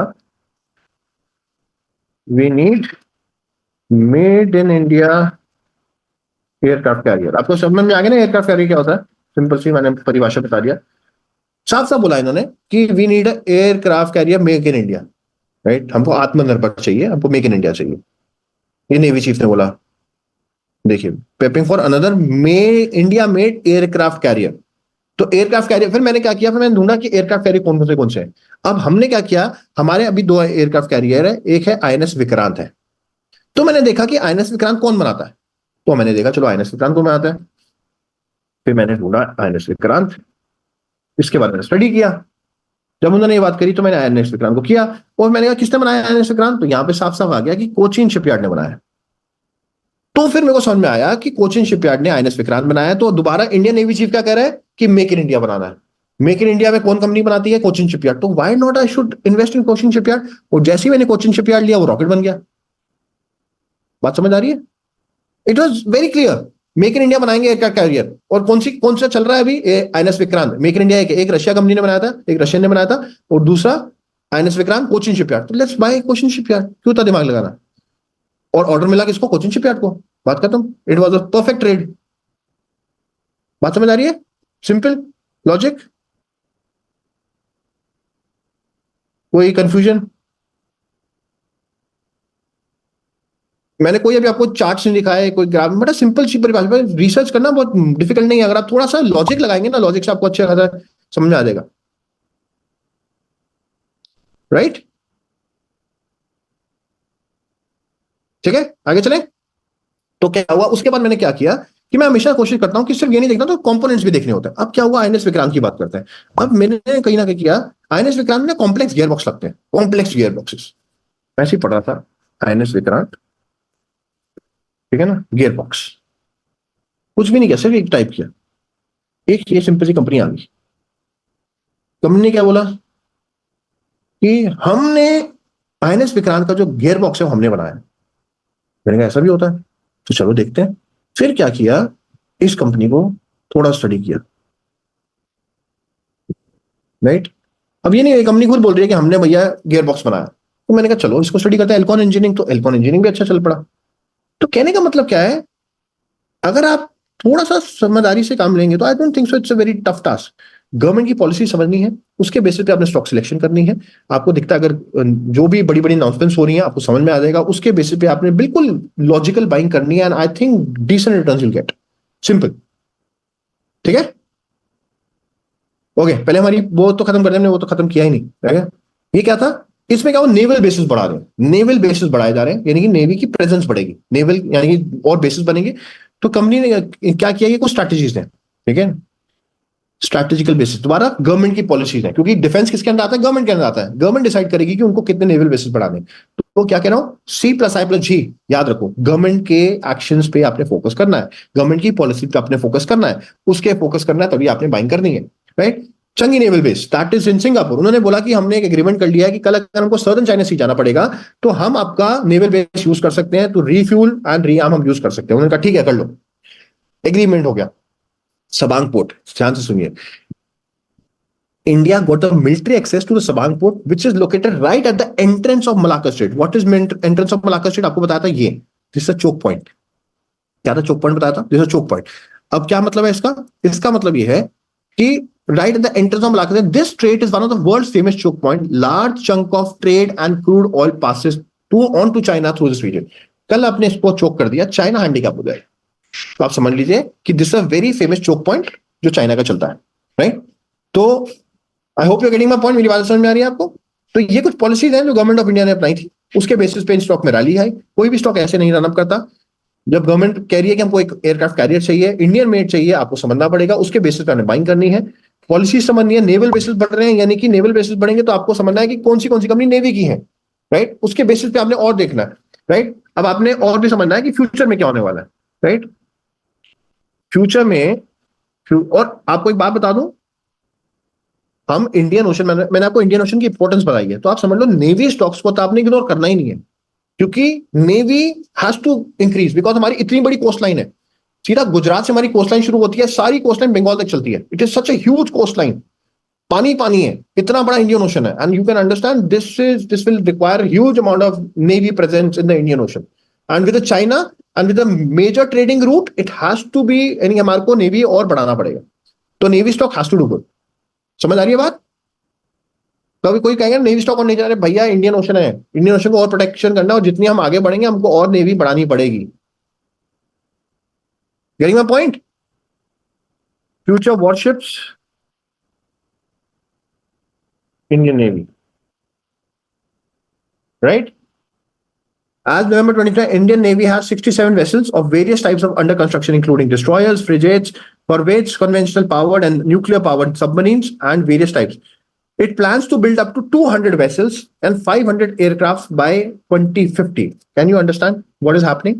This has to increase because हमारे यहाँ पे जो Indian Ocean है, that is very crucial in terms of trading, and with the China increasing its presence. These are very important trading routes. Okay? तो हमको यहाँ पे आप देखोगे नई नई वॉरशिप्स आती रहेंगी, तो आपने कंपनी ढूंढनी है जो कहीं ना कहीं नेवी में काम करती है, राइट। जो बेसिकली डिफेंस में काम करती है। डिफेंस को आपको समझना पड़ेगा, defence is the next big sector, right. ठीक है जी, ओके जी, आगे चले। समझ आ रहा है कि बोर हो रहे हैं आप, कंफ्यूजिंग है सर क्या बता रहे हो मेरे को, सी स्टॉक बता दो। मैंने स्टॉक भी बता दिया दो चार ऐसे, तो आपको बड़ा आपको समझना पड़ेगा कैसे होता है, राइट। अब आप ये समझ लीजिए, और ठीक है, चलो और समझते हैं। Let's go more in details. अब आप समझते हैं, एक कंपनी आपको और बताता हूं जो कि प्रॉपर सबमरीन्स के पार्ट्स बनाती है, और आपको पता होना चाहिए submarine is under water. When is a under water thing, तो आपको पता होगा जो चीज अंडर वाटर होती है उसके पार्ट्स बहुत जल्दी रिप्लेस करने पड़ते हैं, राइट। तो उसके लिए बहुत इंपॉर्टेंस है, और ये हर 2 महीने में पार्ट करने हैं। तो सिर्फ आपने कंपनी नहीं देखनी, आपने कंपोनेंट्स वाली कंपनी भी देखनी है, जो कंपनी कंपोनेंट्स बनाती है, राइट। आपको एक दो चीज और बता देता हूं। सिर्फ इंडियन ओशन सिर्फ इसके लिए नहीं है कि यहाँ पे, बट आपको ये भी समझना पड़ेगा कि what is submarine cables. Submarine cables, ये भी कुछ होता है, केबल्स होती हैं। अब आपको पता पड़ेगा, आपको पता है सबसे ज्यादा जो आप इंटरनेट यूज करते हैं, इंटरनेट यूज करते हैं, और जो आपका जो कंजम्पशन हो रही है इंडिया में सबसे ज्यादा इंटरनेट कंजम्पशन है इस टाइम पे, आपको पता ही होगा। तो आप सोच रहे कितना इंटरनेट यूज हो रहा है, कितने वीडियोस आप ब्राउज कर रहे हैं।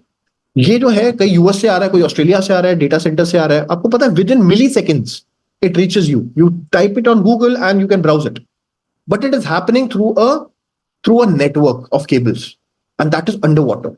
एंड 95% जो भी इंटरनेशनल आप डेटा कंज्यूम करते हो वो अंडर वाटर केबल कनेक्शन से आता है, ऑप्टिकल फाइबर से आता है। चलो समझते हैं इसको। Under water, under water optical fibre network, right. अब आप ये भी समझ लीजिए, ये भी बहुत इंपॉर्टेंट है, अगर आपको नहीं पता हो, आने वाले टाइम में ये सेक्टर भी बहुत ही से बूम करेगा। ये देखिए, ये जो केबल्स आप देख रहे हैं ये अंडर वाटर होती हैं, इसको आप समझ लीजिए, ये सारी चीजें हैं। और ये आप देखेंगे डेटा, अगर आपको दिखाऊं मैं थोड़ा, कौन सा डेटा दिखाऊं आपको, ये देखिए ये सारा डेटा है, ये सारा सारा ये अंडर वाटर केबल्स है। इसको सबमरीन केबल्स बोला जाता है, राइट। ये सबमरीन केबल होती हैं, और ये विद इन सेकेंड्स आपका जो डेटा आप कंज्यूम करते हो, 95% जो डेटा है वो अंडर वाटर होता है, अंडर वाटर से आपके पास पहुंचता है, राइट। और जितना 6G आएगा, आगे 7GB आए, कुछ भी आए, आप देखेंगे जितना डेटा कंजम्पशन होगा इनकी यूजेज और बढ़ेगी, because everything is data now, right. आप जितनी भी ट्रेडिंग करते हैं, शिप से ट्रेडिंग होती है, राइट, शिप से आप ट्रेडिंग करते हैं, बट आप सोचिए आप कोई पेमेंट भी कर रहे हैं, राइट, वो विद इन सेकेंड आप व्हाट्सएप, अगर मैं यूएस में भी किसी को कर रहा हूं, व्हाट्सएप कर रहा हूं, जो डेटा जा रहा है, तो आप समझिए कितनी मिली सेकेंड में सारा डेटा यहीं से यूज हो रहा है, राइट। तो ये तो बेसिकली अलग ही ये भी एक्सपोर्ट है, right. If I am putting something to US, right, तो that is my data is getting exported. मैंने किसी को अगर व्हाट्सएप भी किया तो वो भी है, तो ये भी तो एक डेटा का एक रूट बन गया है। तो आप समझिए जितना डेटा कंजम्पशन होगा, ऑप्टिकल फाइबर, सबमरीन केबल्स, ये बहुत तेजी से ग्रो होने वाला है, सेक्टर ग्रो होने वाला है, क्योंकि डेटा सेंटर्स बहुत तेजी से ग्रो होगा। जितना भी डेटा आप कंज्यूम करेंगे ग्रो होगा। Make sure that you don't miss out to this things. और इसमें जो सबसे बड़ा प्लेयर है, मैं आपको बताता हूँ, इसमें जो सबसे बड़ा प्लेयर है, जो सबमरीन केबल्स में सबसे बड़ा प्लेयर है, वो जापान का है। ये भी आपको पता चाहिए। Submarine cables, NEC, right, this is the biggest player, right. NEC global, that's the biggest player. और ये इंडिया में कौन सी कंपनी के साथ काम करता है, ये मैं आपको बताता हूँ। मैं आज ही डिस्कस कर रहा था, मैंने आपको बताया था। NEC works with BSNL and partnered with Paramount communication. देखिए, तो पैरामाउंट के साथ उन्होंने पार्टनरशिप करी है, और जो ये अभी बे ऑफ बंगाल में इन्होंने केबल्स लगाई हैं, तो आप समझ लीजिए कि पैरा केबल्स, पैरा कम्युनिकेशन का इन्होंने काम किया है। तो कहने का मतलब कि आपको स्टडी करना पड़ेगा, आपको देखना पड़ेगा अंडर वाटर केबल्स कितना पॉपुलर हो रहा है, बहुत इंपॉर्टेंट है, आने वाले टाइम में सेक्टर बड़ी तेजी से ग्रो करेगा। और आपने इंडियन कंपनी ढूंढनी है, जो इंडियन कंपनी है जो कि ये केबल्स बनाती है। और अगर आपने कंपनी ढूंढ ली है, तो अगर आपको समझ में आता है तो आप इन्वेस्ट कर सकते हैं, क्योंकि it's all about future prediction. अगर आपको लगता है सेक्टर में ग्रोथ आएगी, तब आपने इसमें पैसा डालना है, उसके बाद ही आप इसमें आगे बढ़ पाएंगे, ठीक है। तो अब हम थोड़ा सा और आगे चलते हैं, ठीक है, आगे चले। बहुत सारी चीजें यार, बहुत सी चीजें करनी है, मैं जल्दी जल्दी कवर कर रहा हूँ, अपनी तो बोर हो जाएंगे। एक चीज आपको और बता देता हूँ, डिफेंस तो मेरे ख्याल से हो गया, तो मैं एक चीज आपको और बताता हूँ, डिफेंस में क्या हुआ। डिफेंस में गवर्नमेंट ने एक और सपोर्ट किया था, डिफेंस आइटम को बैन कर दिया गया था, इंपोर्ट बैन कर दिया गया था। अगर गवर्नमेंट डिफेंस के आइटम को बैन कर देगा, ये देखिए 928 आइटम बैन कर दी। अब मतलब क्या, अगर बैन कर देंगे तो डिमांड तो है, हमारे को डिमांड तो है, बट सप्लाई अभी रशिया और फ्रांस करा था, सबसे ज्यादा हमारा रशिया से सामान आता था, फ्रांस से आता था। अब उन्होंने कहा आप नहीं मंगा सकती हो, पर डिमांड है। अब डिमांड है तो मैंने कहा डिमांड सप्लाई, डिमांड तो बढ़ रही है, सप्लाई कम हो रही है। डिमांड बढ़ रही है, सप्लाई कम हो रही है, सप्लाई रशिया और फ्रांस करा था, उन्होंने काम नहीं करना आपने। तो सप्लाई अब कौन करेगा, अब इंडियन कंपनीज करेंगी, राइट। डिमांड बढ़ रही है, सप्लाई, पहले सप्लाई कम हो गई, बट सप्लाई अब इंडियन कंपनीज करेंगी, नहीं इंडियन कंपनीज का बिजनेस बढ़ेगा। तो it was no brainer investing in Indian stock, जो कंपनी सही से बिजनेस कर रही है, ठीक है। अब समझ में आ रहा है डिफेंस स्टॉक क्यों भाग रहे हैं। नेवी, आपको पता होना चाहिए नेवी कितना, नेवी के स्टॉक कितना इंपॉर्टेंट है हमारे लिए, तो ये सब कुछ आपको समझना पड़ेगा, ठीक है। शुड वी मूव फर्दर, आगे बढ़े। अब एक चीज है, मैंने आपको बताया था C+I+G+ export minus import. Import हम बहुत करते हैं, क्रूड ऑयल करते हैं, तो एक गवर्नमेंट की पॉलिसी और आप समझ लीजिए, गवर्नमेंट ने क्या बोला अभी रिसेंटली, गवर्नमेंट मोदी जी ने पेरिस पैक्ट पे जाके एक पेरिस पैक्ट साइन किया है, राइट। ये हमने साइन किया है पेरिस पैक्ट, और इसमें हमने क्या किया है, हमने बोला है कि ये देखेंगे बाय 2030, बाय 2030 हमारा जो टारगेट है रिन्यूएबल एनर्जी का, by 2030 our target is around 500 gigawatts. ये हमारा टारगेट है, राइट। 500 गीगावाट नॉन फ्यूल ये हमारा है, और बाय 2070 हम पूरा रिन्यूएबल पे जाना चाहते हैं। यानी कि हम यूज ये कोल वोल यूज ही नहीं करेंगे, हम पेट्रोल डीजल यूज नहीं करेंगे, हम सब कुछ रिन्यूएबल पे आ जाएंगे, राइट। अब आपको समझना पड़ेगा भी हम सबसे ज्यादा क्या करते हैं, क्रूड ऑयल इंपोर्ट करते हैं। क्रूड ऑयल आता है, कच्चा तेल होता है, उसको रिफाइनरीज में जाके वो पेट्रोल और डीजल बनता है। वो जो पेट्रोल और डीजल बनता है तो उससे हमारी इकॉनमी चलती है, राइट। ट्रांसपोर्टेशन में जाता है, राइट, हर जगह आपका जो कम्यूटिंग होती है होता है सबसे ज्यादा। तो मैं आपको समझा देता हूं, अब ये समझ लेते हैं, टारगेट हमारा है कि हमको रिप्लेस करना है। और जीडीपी में एक पार्ट था इंपोर्ट, इंपोर्ट सबसे ज्यादा हम क्या करते हैं, क्रूड ऑयल, यानी कि इसकी रिप्लेसमेंट ढूंढनी है, इकोनॉमी वाइज भी, जीडीपी पॉइंट ऑफ व्यू से भी, और इन्वायरमेंट पॉइंट ऑफ व्यू से भी, क्योंकि जो पेट्रोल और डीजल आ रहा है वो हमारा इन्वायरमेंट भी खराब कर रहा है। और ये सिर्फ हमारी दिक्कत नहीं है, पूरे वर्ल्ड की दिक्कत है, ग्लोबल वार्मिंग हो रही है, हीट वेव्स आ रही हैं। मतलब क्या है कि हमको इसको भी रिप्लेस करना है। तो अब ये समझना पड़ेगा, पहले हम ये समझ लेते हैं कि पेट्रोल का केमिकल फॉर्मूला क्या है, समझ ले। वो कहेंगे अब केमिस्ट्री पढ़ेंगे, हम थोड़ा तो पढ़ना पड़ेगा। अब आप ये समझिए पेट्रोल का केमिकल फॉर्मूला है, व्हाट इज इट, C8H18। आप कहेंगे इसमें मेरे को क्या करना है, मुझे करना क्या, आप क्या मेरे को ज्योग्राफी बता रहे हो, इंडियन ओशन बता रहे हो, मुझे क्या करना है केमिकल फॉर्मूला का, I don't want to do it. But you have to understand what are you doing with the petrol, you are burning it, you are burning petrol. It's a combustion engine, जो आपका जो engine है combustion engine है। What are you doing, petrol डलता है, you are burning it. And what is happening when you are burning it, what जो burn हो रहा है क्या हो रहा है, कार्बन इज एमिटिंग। ये देखना C8, ये कार्बन एमिट होता है। एंड जो पर्पस है हमारा नॉन फॉसिल का, राइट, वो पर्पस ये है, रिन्यूएबल नहीं है, कार्बन एमिशन कम करना, that is the main purpose, right. Objective क्या है, to reduce carbon emission. Government policy समझो, गवर्नमेंट की पॉलिसी क्या है, कार्बन एमिशन कम करना है, right. Government policy carbon emission कम, government policy PM Kusum Yojana, government policies Indian ocean में अपनी नेवी के प्रेजेंट बनाना, पॉलिसी समझो। यहां पे क्या हो रहा है, कार्बन को कम करना है।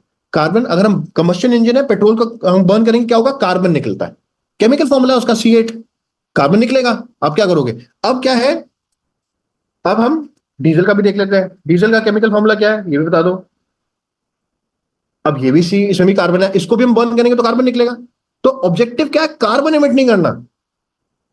बट पॉइंट क्या है, हमको फ्यूल तो चाहिए, गाड़ियां कैसे चलेंगी, फ्यूल चाहिए, तो हमको ऐसा फ्यूल देखना है जो कि कार्बन एमिट ना करे। तो क्या लें, देखा, अब ये भी समझिए, डीजल और पेट्रोल में एनर्जी बहुत ज्यादा होती है, तभी वो गाड़ी, इतनी बड़ी गाड़ी को खींच सकता है, ट्रक ट्रक खींच जाता है। क्यों, क्योंकि उसके अंदर वो कैलोरीफिक वैल्यू होती है। व्हाट इज कैलोरीफिक वैल्यू, थोड़ा समझना पड़ेगा। बोर हो रहे हो कि सर ये क्या, आप तो केमिस्ट्री में चले गए, आर यू बोर हो रहे हो कि सर मुझे सुनना ही नहीं है, ये क्या आप बकवास पढ़ा रहे हो sir. What is calorific value, calorific value क्या होती है, कैलोरीफिक वैल्यू होती है when you are burning something and the amount of energy which is it is releasing, that is called calorific value. तो कैलोरीफिक वैल्यू जितनी energy, अब हम समझते हैं कैलोरीफिक वैल्यू पेट्रोल की क्या होती है, राइट। थोड़ा समझ लेते हैं,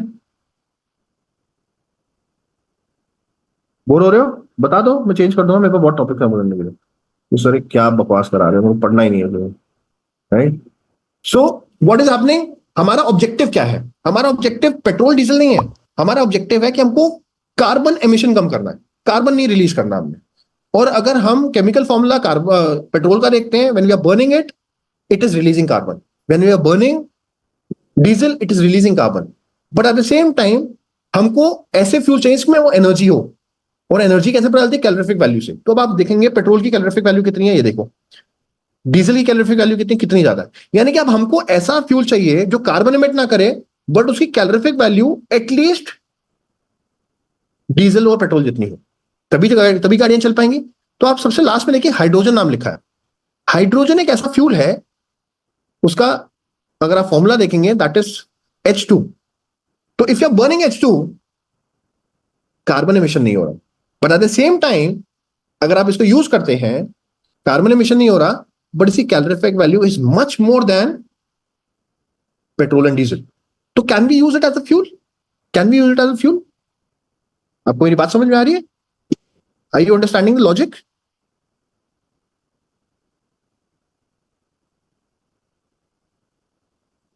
समझ में आ रहा है आपको मेरी बात? बड़ी सिंपल बात कर रहा हूं. हमको कैलोरीफिक वैल्यू चाहिए पेट्रोल और डीजल से ज्यादा, बट कार्बन इमिशन नहीं करना. केमिकल फॉर्मूला समझना पड़ेगा. हमने देखा कि यार नहीं हो रहा, डीजल से भी निकल रहा है कार्बन, पेट्रोल से, हाइड्रोजन से नहीं निकल रहा. तो क्यों नहीं कर लेते हैं? अब हम हाइड्रोजन देखते हैं. क्या हाइड्रोजन करते हैं? अब हमको क्या करना है? हमने फ्यूल देख लिया, बट क्या गवर्नमेंट का सपोर्ट है इसमें, ये समझना पड़ेगा. चलो, अब गवर्नमेंट कह रही है कि आप ग्रीन हाइड्रोजन पे बात करते हैं. ग्रीन हाइड्रोजन बजट, गवर्नमेंट ने कुछ निकाला बजट, चलो समझते हैं.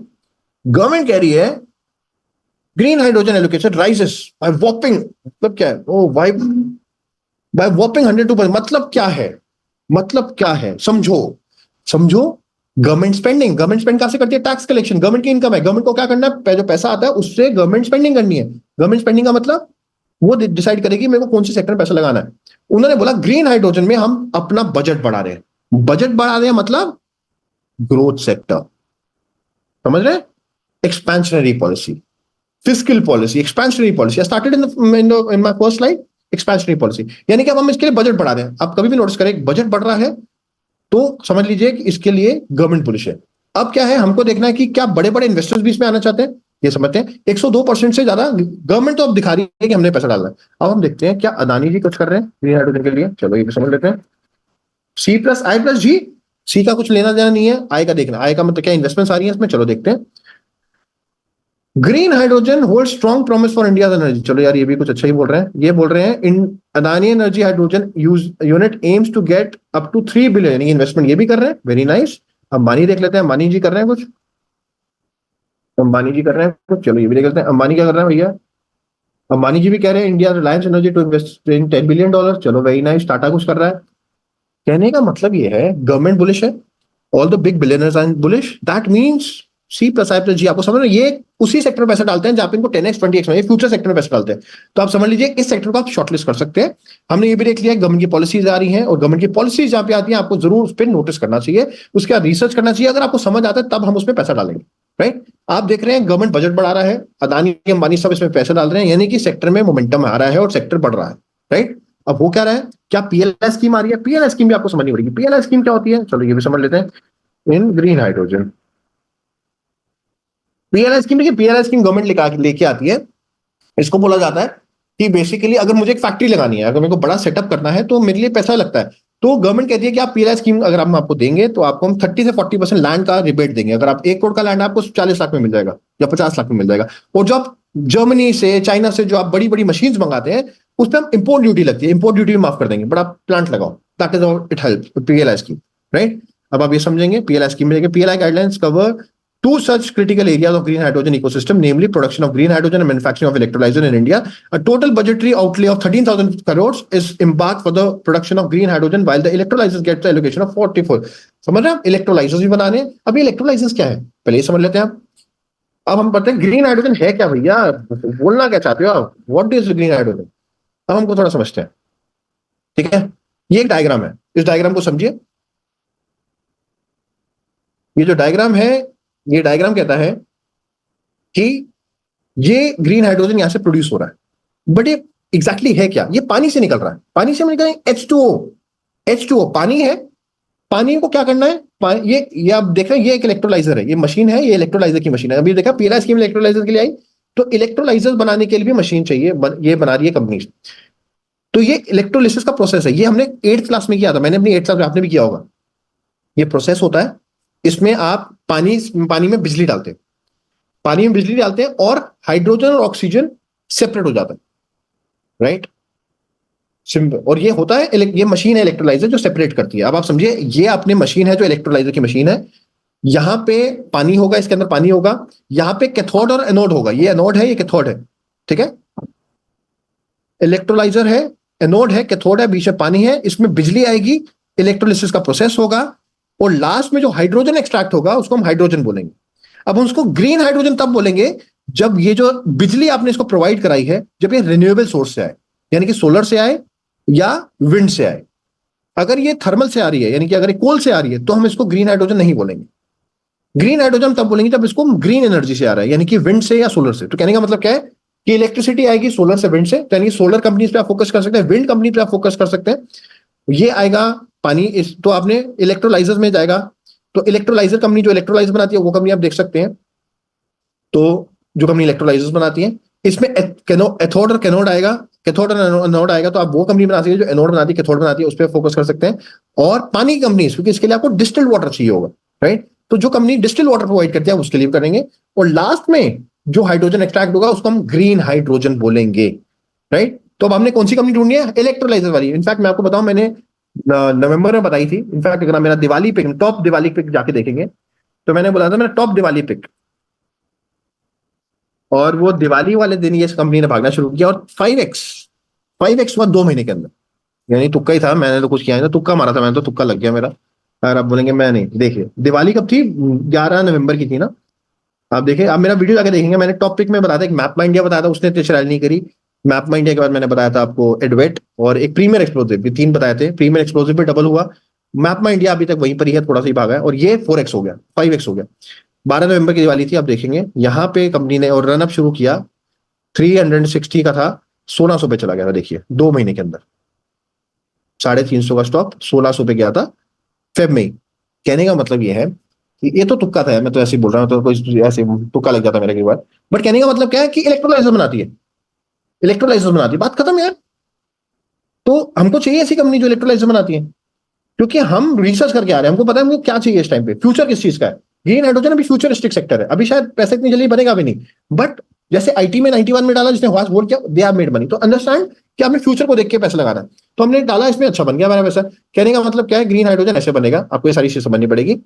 अब आपको समझना है, ये सिर्फ ग्रीन हाइड्रोजन नहीं है, इसके अंदर और भी बड़ी सारी चीजें। इसी में मैं कम से कम आपको 50 स्टॉक बता सकता हूँ, इसी पर्टिकुलर सेक्टर के अंदर। पहले आप सोलर को देखेंगे, सोलर में भी 50 कंपनी है, राइट। विंड में 50 कंपनी है, हाइड्रो इलेक्ट्रिक में 50 कंपनी है। उसके बाद इलेक्ट्रोलाइजर अलग है, कैथोड एनोड अलग है, इलेक्ट्रोलाइट्स अलग है, स्टोरेज अलग है, ट्रांसमिशन अलग है। Plenty of companies, and every company right now is doing well. Reason समझते हैं। अब पहले सोलर को समझे मैंने। देखिए, अगर सोलर ही नहीं होगा तो ग्रीन हाइड्रोजन आएगा ही नहीं, क्योंकि हाइड्रोजन नहीं चाहिए, ग्रीन हाइड्रोजन चाहिए। ग्रीन हाइड्रोजन तब आएगा जब आप सोलर से इलेक्ट्रिसिटी देंगे या विंड से लेंगे, रिन्यूएबल एनर्जी से आपको देनी पड़ेगी। तो ये समझ लेते हैं।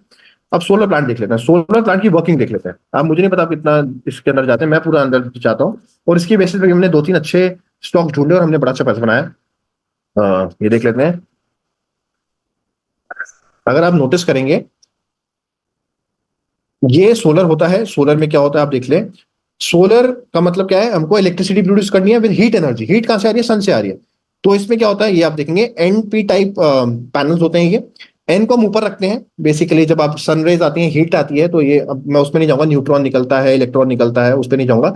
बट अब ये समझते हैं, यहाँ पे हीट आएगी, ये इलेक्ट्रिसिटी प्रोड्यूस करेगा। डीसी में आती है, जब आप सनरेज आती है वो डीसी में इलेक्ट्रिसिटी प्रोड्यूस होती है। तो पहले आपको इन्वर्टर चाहिए, आपको एक सोलर इन्वर्टर चाहिए, क्योंकि जो डीसी को एसी में कन्वर्ट करेगा, राइट। पहले आप समझ लीजिए, डीसी टू एसी करेगा। और उसके बाद पावर ट्रांसफार्मर चाहिए, ट्रांसफार्मर चाहिए जो कि इनपुट वोल्टेज को आउटपुट वोल्टेज में कन्वर्ट करेगा, क्योंकि बिना ट्रांसफार्मर के पावर सेक्टर में काम नहीं होता। तो ट्रांसफार्मर कंपनी आपने फोकस में रखनी ही रखनी है, राइट। तो सोलर पे हीट आएगी, हीट के बाद इलेक्ट्रिसिटी जनरेट होगी डीसी में, डीसी को पहले एसी करना है, तो सोलर इन्वर्टर की कंपनी आप देख सकते हैं। उसके बाद आपने ट्रांसफार्मर की कंपनी देखनी है, तो आप ये समझिए। उसके बाद पावर ट्रांसमिशन आता है, इसमें मैं जाऊंगा पावर ट्रांसमिशन। देखो हर चीज में मैं, अगर मैं डिटेल में जाऊंगा ना, बाल नोच लोगे, आप कहोगे मेरे को खेलना नहीं है आपके साथ। बट मेरे साथ करना है तो थोड़ा समझना पड़ेगा। तो आपको पहले इन्वर्टर चाहिए, फिर आपको पावर ट्रांसफार्मर चाहिए, फिर आपको पावर ट्रांसमिशन पे बाद में जाएंगे। तो कहने का मतलब ट्रांसफार्मर के बिना काम नहीं होता, ये आप समझ लीजिए। तो मैं हमेशा बोलता हूँ ट्रांसफार्मर की कंपनी फोकस करिए, और ट्रांसफार्मर की कंपनी ने बड़ा पैसा बनाया, और ट्रिल में हमने अच्छा पैसा बनाया, शिलचर में बनाया, इंडोटेक में बनाया। सारी ट्रांसफार्मर कंपनी भाग रही है। अब आप ये देखिए, विंडमिल। सोलर देखा, विंडमिल भी देख लेते हैं। विंडमिल क्यों? क्योंकि विंडमिल में भी ये सेम है। विंडमिल देख सकते हैं। यहाँ पे अगर आप देखेंगे, तो यहाँ पे अगर आप नोटिस करेंगे, ये एक विंडमिल है। यहाँ पे बड़े बड़े रोटर्स होते हैं, जब ये घूमते हैं तब इलेक्ट्रिसिटी प्रोड्यूस होती है। तो ये कहाँ पे होते हैं? जहाँ पे हवा अच्छी होती है, बिकॉज इसको एक एडिक्वेट स्पीड चाहिए। जब ये स्पीड पे घूमेगा तभी इलेक्ट्रिसिटी प्रोड्यूस होगा। तो इलेक्ट्रिसिटी प्रोड्यूस करने के लिए इसका विंड की स्पीड अच्छी होनी चाहिए, और विंड की स्पीड हर बार नहीं होती। तो साथ में ना यहाँ पे आप देखेंगे गियर बॉक्स लगाए गए। गियर बॉक्स देख रहे हैं? गियर बॉक्स, जैसे गाड़ी में गियर बॉक्स होता है, गाड़ी में स्पीड ऊपर नीचे, ऐसे ही हमको कई बार विंड की स्पीड नहीं मिलती है। विंड की स्पीड जब अच्छी नहीं होती तो हमको गियर बॉक्स चाहिए होता है। तो गियर से हम उसकी स्पीड को बढ़ा सकते हैं। हमको तकरीबन 70 से 80 किलोमीटर की स्पीड पे जाएंगे तभी इलेक्ट्रिसिटी प्रोड्यूस होगी। तो आप लगा लीजिए गियर बॉक्स बड़ा इंपॉर्टेंट है, तो गियर बॉक्स की कंपनीज आप फोकस कर सकते हैं। उसके बाद जनरेटर, जनरेटर बहुत इंपॉर्टेंट है। क्यों? क्योंकि जनरेटर का मतलब क्या? जनरेट करना। क्या जनरेट करना? इलेक्ट्रिसिटी। देखिए हमारा काम ही क्या, हमने इतना बड़ा विंडमिल क्यों लगाया? इलेक्ट्रिसिटी जनरेट करने के लिए। तो बिना जनरेटर के इलेक्ट्रिसिटी जनरेट ही नहीं होगी, तो जनरेटर की कंपनी पे आप फोकस कर सकते हैं। अगर आप विंड मिल को लेकर बुलिश है, ग्रीन एनर्जी को लेकर बुलिश है, पेरिस पैक्ट में हमने साइन किया है उसको लेकर बुलिश है, तो ये रिन्यूएबल एनर्जी सोलर विंड से ही आएगी सबसे ज्यादा। तो आप समझ लीजिए जितने सोलर प्लांट लगेंगे, जितने विंड प्लांट लगेंगे, वहां पे गियर बॉक्स भी लगेगा, वहां पे जनरेटर भी लगेगा, तो बिना जनरेटर का काम नहीं होने वाला। तो अगर आप विंड मिल को लेकर बुलिश है तो जनरेटर कंपनी पे आप फोकस कर सकते हैं। साथ में फिर ट्रांसफॉर्मर आएगा। देखिए ट्रांसफॉर्मर के बिना काम हो ही नहीं सकता, तो ट्रांसफॉर्मर की कंपनी तो आपने फोकस में रखनी ही रखनी है। तो आप समझिए ये ट्रांसफॉर्मर के बिना काम नहीं होगा, या केबल्स भी लगती हैं, तो केबल कंपनीज, ट्रांसफॉर्मर कंपनीज, ये सारी कंपनी आप फोकस करेंगे तो आई एम श्योर आप अच्छा पैसा बना सकते हैं। ठीक है ना? आगे चलते हैं। 3 हो गया। अब इसके बाद एक और है हाइड्रो इलेक्ट्रिक। हाइड्रो इलेक्ट्रिक, चलो इसको भी समझ लेते हैं, क्योंकि हमारा काम क्या है? हमारा काम है रिन्यूएबल एनर्जी से इलेक्ट्रिसिटी प्रोड्यूस करना। तो रिन्यूएबल एनर्जी में क्या क्या आया? सोलर आ गया, विंड आ गया, और हाइड्रो इलेक्ट्रिक आ गया, बायोमास आ गया। कहने का मतलब क्या है? रिन्यूएबल रिसोर्स जो रिन्यूएबल है। अब आप यहां देखेंगे ये डैम्स पे होता है, बेसिकली यहाँ डैम्स होते हैं या रिजर्वॉयर्स बने जाते हैं, यहाँ पे ना पानी छोड़ा जाता है, स्पीड से पानी छोड़ा जाता है। जैसे पानी छोड़ा जाएगा यहाँ पे टर्बाइंस होंगे, टर्बाइंस रोटेट करेंगे, राइट? पानी की स्पीड आएगी, मैसिव स्पीड आएगी, टर्बाइंस रोटेट करेंगे, टर्बाइंस रोटेट करेंगे, फिर क्या? जनरेटर, जनरेटर का काम क्या है? जनरेट करना इलेक्ट्रिसिटी। पानी से टर्बाइन रोटेट होगा, जनरेटर से जनरेट होगी इलेक्ट्रिसिटी, और फिर ट्रांसफॉर्मर। तो आप समझ लो ट्रांसफॉर्मर की कंपनी चाहे हाइड्रो इलेक्ट्रिक हो, चाहे सोलर हो, चाहे विंड हो, हर जगह यूज होने वाला है। और रिन्यूएबल एनर्जी जितनी तेजी से बढ़ रहा है, ट्रांसफॉर्मर तो यूज हो गए होंगे। तो ट्रांसफॉर्मर की कंपनी आपने मिस नहीं करनी है, आपके पोर्टफोलियो में ट्रांसफॉर्मर होना ही चाहिए, राइट?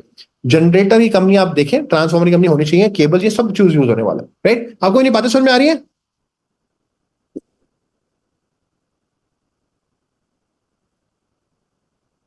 समझ आ रही है कि ऊपर से जा रहा है? कहेंगे सर क्या बस स्टॉक तो बताते नहीं है, अभी ऊपर नीचे बातें कर रहे हो, हमको करना ही नहीं है, हमको खेलना ही नहीं है सर। आ रहा है समझ? आगे चलें? चलो आगे बढ़ते हैं। तो हमारा सोलर हो गया, हमारा विंड हो गया। देखिए हर जगह से आप कंपनी निकाल सकते हैं, क्योंकि देखो डिमांड एंड सप्लाई है, डिमांड बढ़ रही है, सोलर की डिमांड बढ़ रही है। क्यों बढ़ रही है? यार रिन्यूएबल एनर्जी पे शिफ्ट होना है, टारगेट है, गवर्नमेंट का टारगेट है, गवर्नमेंट का टारगेट है, तो गवर्नमेंट सब कुछ करेगी, सब्सिडी देगी, कर करेगी, बट करना है, और उसके लिए ट्रांसफॉर्मर चाहिए चाहिए, उसके लिए आपको सोलर पैनल्स चाहिए चाहिए। तो आपने देखा वारी में कितनी अच्छी रैली हुई, तो ये रीजन है सबका। तो उसके बेसिकली आप उस पर अगर आप बाइंग करेंगे तो आई थिंक आपको ना पता होगा मैंने बाइंग क्यों करना है, और लॉन्ग टर्म आपका विजन भी होगा। क्योंकि गवर्नमेंट का टारगेट है 2070 का, और आपको चाहिए कल के लिए, आपने कहा आज खरीदो कल रिटर्न आ जाए, ऐसा तो नहीं होगा ना। गवर्नमेंट जब 40 साल का 2030 में उनका एक टारगेट है, 2070 में 100% है, 27 में 500 गीगावाट का है। तो अगर गवर्नमेंट भी धीरे धीरे चल रही है तो थोड़ा तो टाइम दो ना। आप तो कहते हो आज खरीदो कल मैं करोड़पति बन जाऊं, नहीं, थोड़ा टाइम लगेगा, राइट? ठीक है? तो मुझे पता है लोग स्टडी नहीं करते हैं, स्टडी करना इंपॉर्टेंट है, और इससे क्या आपकी नॉलेज भी बढ़ती है, आपको खुद मजा आएगा, आपको कन्विक्शन बिल्ड होगी। ये स्टडी इज इंपॉर्टेंट, राइट? क्योंकि ऐसे तो बाइंग सेलिंग तो कोई भी कर सकता है। आज के टाइम तो एप्स बन गई हैं, आपने 1 मिनट बाइंग होती है, 1 मिनट सेलिंग होती है, बट रिसर्च करना इंपॉर्टेंट है। तो अब थोड़ा और समझ लेते हैं। तो ये हमने अभी ग्रीन हाइड्रोजन समझ लिया है, तो अब हम थोड़ा और ग्रीन हाइड्रोजन में क्या करते हैं आगे समझ लेते हैं। अब पावर ट्रांसफर, देखिए अभी क्या हुआ है, पावर जनरेट हुई है हमारी, अभी तो पावर जनरेट हुई है, पावर ट्रांसमिशन भी समझ लेते हैं। क्योंकि अगर हमने इलेक्ट्रिक, क्योंकि पावर ट्रांसमिट भी तो करनी है हमने, पावर ट्रांसमिशन भी समझ लेते हैं, ये भी समझ लेते हैं। तो आप कहेंगे ये भी समझा देता हूँ, चलो ये भी समझा देता हूँ आपको। अब आपने घर के बाहर ये देखे होंगे, ये देखे आपने घर के बाहर, आप घर के बाहर भी जाएंगे दिख जाएंगे आपको, ये बड़े बड़े रॉकेट ये देखते हैं ना, ये अगर आप देखेंगे ये क्या होता है, यहां से पावर ट्रांसमिशन होती है, इसको समझना पड़ेगा आपको। ये बेसिकली अगर आप इसे देखेंगे, इसको आप टावर बोलिए क्या बोलिए, इसको हम यहाँ पे, ये पावर ट्रांसमिशन टावर्स होते हैं, इसको आप देखेंगे, इसको हम यहां से पावर ट्रांसमिशन होती है। अब इसमें होता क्या है, इसको आप बॉडी बोलते हैं, इसको हम केज बोलते हैं, जो क्रॉस क्रॉस है ना, और ये हम क्रॉस आर्म्स बोलते हैं, इसको क्रॉस आर्म्स बोलते हैं। ये जो ये क्रॉस आर्म्स है, ये केज है, और ये बॉडी है। इसमें अगर आप ये बड़ी, ये जो वायर्स देखेंगे ना, ये वायर्स तक हमें हमेशा कभी ऐसे नहीं होंगी, ये ऐसे होती हैं। इसको हम क्या बोलते हैं? ACSR वायर बोलते हैं, इसको भी आप समझ लीजिए, ACSR वायर। जो वायर्स जाती है ना यहाँ पे, इसको हम बोलते हैं एल्यूमिनियम, इसको समझिए आप, एल्यूमिनियम कंडक्टर स्टील रीइंफोर्स्ड। आपको मैं पूरा समझाता हूँ, ये देखिए एल्यूमिनियम कंडक्टर स्टील रीइंफोर्स्ड। तो जो ये वायर्स हैं, तो जो ये वायर्स हैं, ये ACSR वायर से आपका ट्रांसमिशन होती है। ACSR wires, these are known as ACSR wire. जो आपके घर के बाहर भी होंगे ना, आप देखेंगे और इससे आपके घर में बिजली आती है। और मैं आपको थोड़ा सा और भी समझाता हूँ पावर ट्रांसमिशन में क्या होता है, ये भी समझ लीजिए। ये आपका पावर जनरेशन, जो हमने अभी सोलर प्लांट लगाया वहां से पावर जनरेट हुई, उसके बाद क्या होता है, यहाँ पे एक स्टेप अप ट्रांसफॉर्मर आता है, यहाँ भी ट्रांसफॉर्मर आ रहा है, स्टेप अप ट्रांसफॉर्मर आया जिसने क्या किया, एक वोल्टेज को बढ़ा दिया और वो कहीं ना कहीं ये ट्रांसमिशन के लिए चला गया। उसके बाद ये ट्रांसमिशन आएगा, ये पूरा टावर आपको बताया, ये एसीएसआर वायर है, और यहाँ पे आता है एक सब स्टेशन, इसको हम स्टेप डाउन ट्रांसफार्मर भी बोलते हैं, सब स्टेशन। और यहाँ पे ये डिसाइड करता है हमको किसके घर में कितनी बिजली देनी है। यहाँ पे आप देख रहे हैं प्राइमरी और सेकेंडरी। प्राइमरी का मतलब क्या है, जैसे इसमें फैक्ट्रीज में अगर ज्यादा बिजली जानी है तो उसको प्राइमरी बोलेंगे, सेकेंडरी यानी घरों में कम जानी है तो होना है। तो बेसिकली सब स्टेशन आपने पावर जनरेट करी, स्टेप अप ट्रांसफार्मर से पावर ट्रांसमिशन में गई, फिर सब स्टेशन डिसाइड करेगा मेरे को किसकी बिजली कितने घर भेजनी है। जो मीटर्स लगे होते हैं ना, तो यहाँ पे होता है। तो कहने का मतलब क्या है, ये भी आपको समझना पड़ेगा सब स्टेशन क्या होते हैं। तो फैक्ट्रीज में ऑब्वियसली ज्यादा बिजली चाहिए होगी, कि वहां पे बड़े बड़े प्लांट्स हैं, बड़ी बड़ी मशीन हैं, उनके लिए ज्यादा बिजली चाहिए होगी, घरों के लिए इतनी बिजली नहीं चाहिए होगी। तो आप ये चीज समझ रहे हैं। आई यू अंडरस्टैंडिंग माय पॉइंट? ये पावर ट्रांसमिशन समझ रहे हैं? उसके बाद आपको मैंने समझा दिया एसीएसआर वायर्स होती हैं, और ये बेसिकली होती है पावर ट्रांसमिशन के लिए। और इसके ऊपर वाली आप देखेंगे, सबसे ऊपर वाली जो वायर होती है, ये वाली जो आप वायर देखेंगे, इनफैक्ट ये वाली वायर दिखाता हूं आपको मैं, ये सबसे ऊपर वाली वायर होती है, इसको बोलते हैं ऑप्टिकल ग्राउंड वायर। जो आपके घर जो डेटा जो आप जो हम अभी इंटरनेट पे बात कर रहे हैं, जो इंटरनेट में बात करते हैं, ये इससे आता है, राइट? इससे आता है, इसको हम बोलते हैं ऑप्टिकल ग्राउंड वायर, राइट? तो जितनी भी डेटा जो हमने अंडर सी देखा था वो अलग था, वो सबमरीन केबल्स थी, ये ऑप्टिकल ग्राउंड वायर्स हैं जिससे आपके घर में इंटरनेट आता है। तो बेसिकली ये अर्थड भी होता है। बेसिकली क्या है कि कभी कभार जब बिजली ज्यादा आ जाती है, फॉर एग्जाम्पल शॉर्ट सर्किट हो सकता है, तो इसका एक्सेस जो बिजली है ना वो ग्राउंडेड होता है, क्योंकि अगर आप धरती को कितनी भी एक्सेस वोल्टेज दोगे ना वो जीरो हो जाएगा। तो और आप कभी नोटिस करना, ये सैगिंग होते हैं इसके अंदर ना, कभी ऐसे नहीं होता, बिकॉज और ये एसीएसआर वायर भी क्यों होता है, एल्यूमिनियम, मैंने ये तो बताया नहीं आपको। एसीएसआर वायर का मतलब aluminium is a good conductor of electricity. आपको इलेक्ट्रिसिटी ट्रांसमिशन करनी है तो एल्यूमिनियम चाहिए, बट एल्यूमिनियम थोड़ा वीक होता है, तो इसलिए हम उसका स्टील भी डालते हैं, एसीएसआर स्टील भी डालते हैं, कि स्टील उसको मजबूती देता है। तो that's why it is called ACSR wire. तो इसमें स्टील भी डालेंगे, थोड़ी मजबूती आएगी। एल्यूमिनियम एक अच्छा कंडक्टर है, तो आपके घर में बिजली आसानी से आ जाती है, तो उसको हम एसीएसआर बोलते हैं। और ये पूरा पावर ट्रांसमिशन होती है, राइट? आई थिंक मेरे को आपको समझ में आ रहा होगा, राइट? तो बिजली पहले आएगी, पावर जनरेट होगी, जो हमने सोलर से करी, विंड से करी, उसके बाद हमने स्टेप अप ट्रांसफॉर्मर से ऊपर किया, फिर ये ट्रांसमिशन हुई, इसमें एसीएसआर वायर है, एल्यूमिनियम कंडक्टर, स्टील बताया आपको मैंने।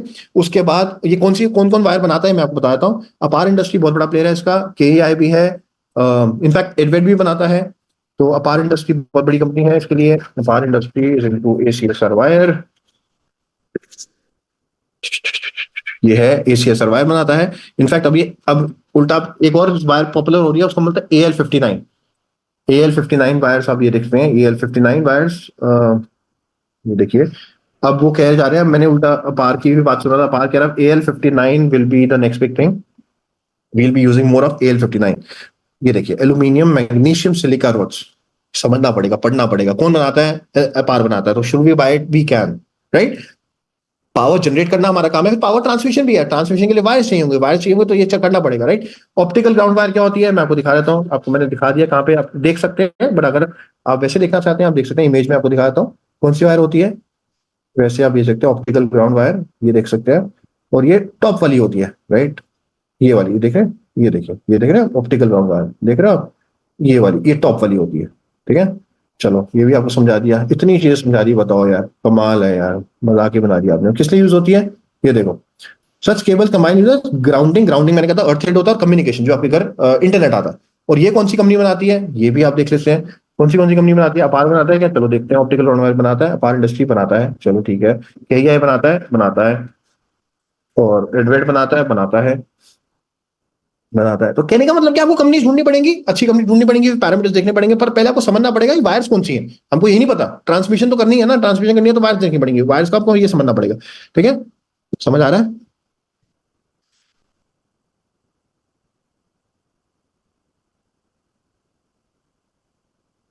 ठीक है, आगे चले, चलो और चलते हैं आगे। ऑप्टिकल वायर भी मैंने आपको समझा दिया है, और उसके बाद क्या है, अब ट्रांसफॉर्मर की बात करते हैं। ट्रांसफॉर्मर के अंदर ही बहुत कुछ है यार। अब आप हमने ट्रांसफॉर्मर की बात करें, देखा आज संडे है तो संडे आपको पता क्या होता है, संडे में तो घंटियां बजती रहेंगी घर की। ट्रांसफॉर्मर के भी देखते हैं, ट्रांसफॉर्मर में क्या होता है आपको पता है? ट्रांसफॉर्मर के अंदर का देखते हैं, कोर देखते हैं,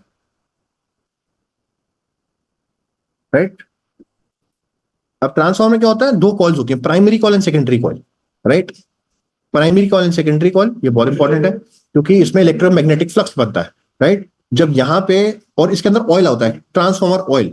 जब आपको इलेक्ट्रिसिटी प्रोड्यूस करनी होती है, basically input voltage output voltage आती है, इलेक्ट्रोमैग्नेटिक फ्लक्स होता है। ये फिजिक्स में मैं ज्यादा चला जाऊंगा, बट आप समझ लीजिए primary coil and secondary coil बहुत इंपॉर्टेंट है, और ट्रांसफॉर्मर ऑयल बहुत इंपॉर्टेंट है, राइट। अब ये कॉइल्स हैं, ट्रांसफॉर्मर पढ़ेंगे तो कॉइल्स का बिजनेस पड़ेगा।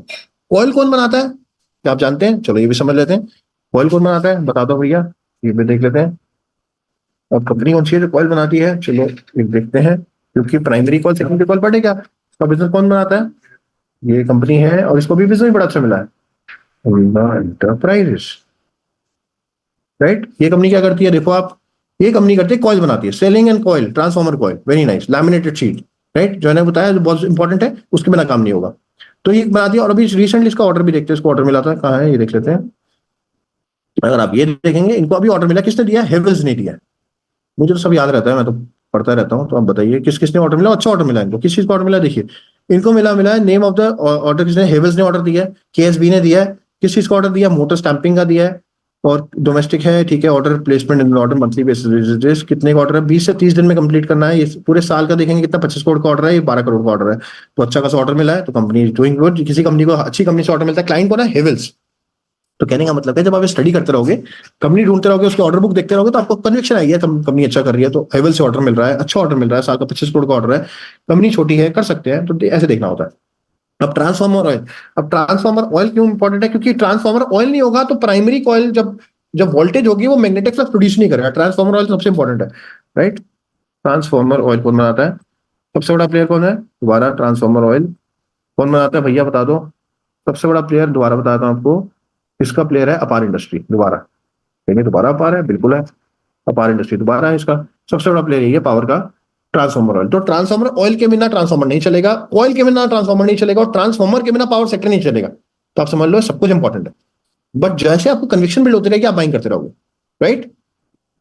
बात समझ में आ रही है आपको? अब मैं इसके अंदर भी जा सकता हूं, क्योंकि कॉयल किससे बनता है? कॉपर से बनता है।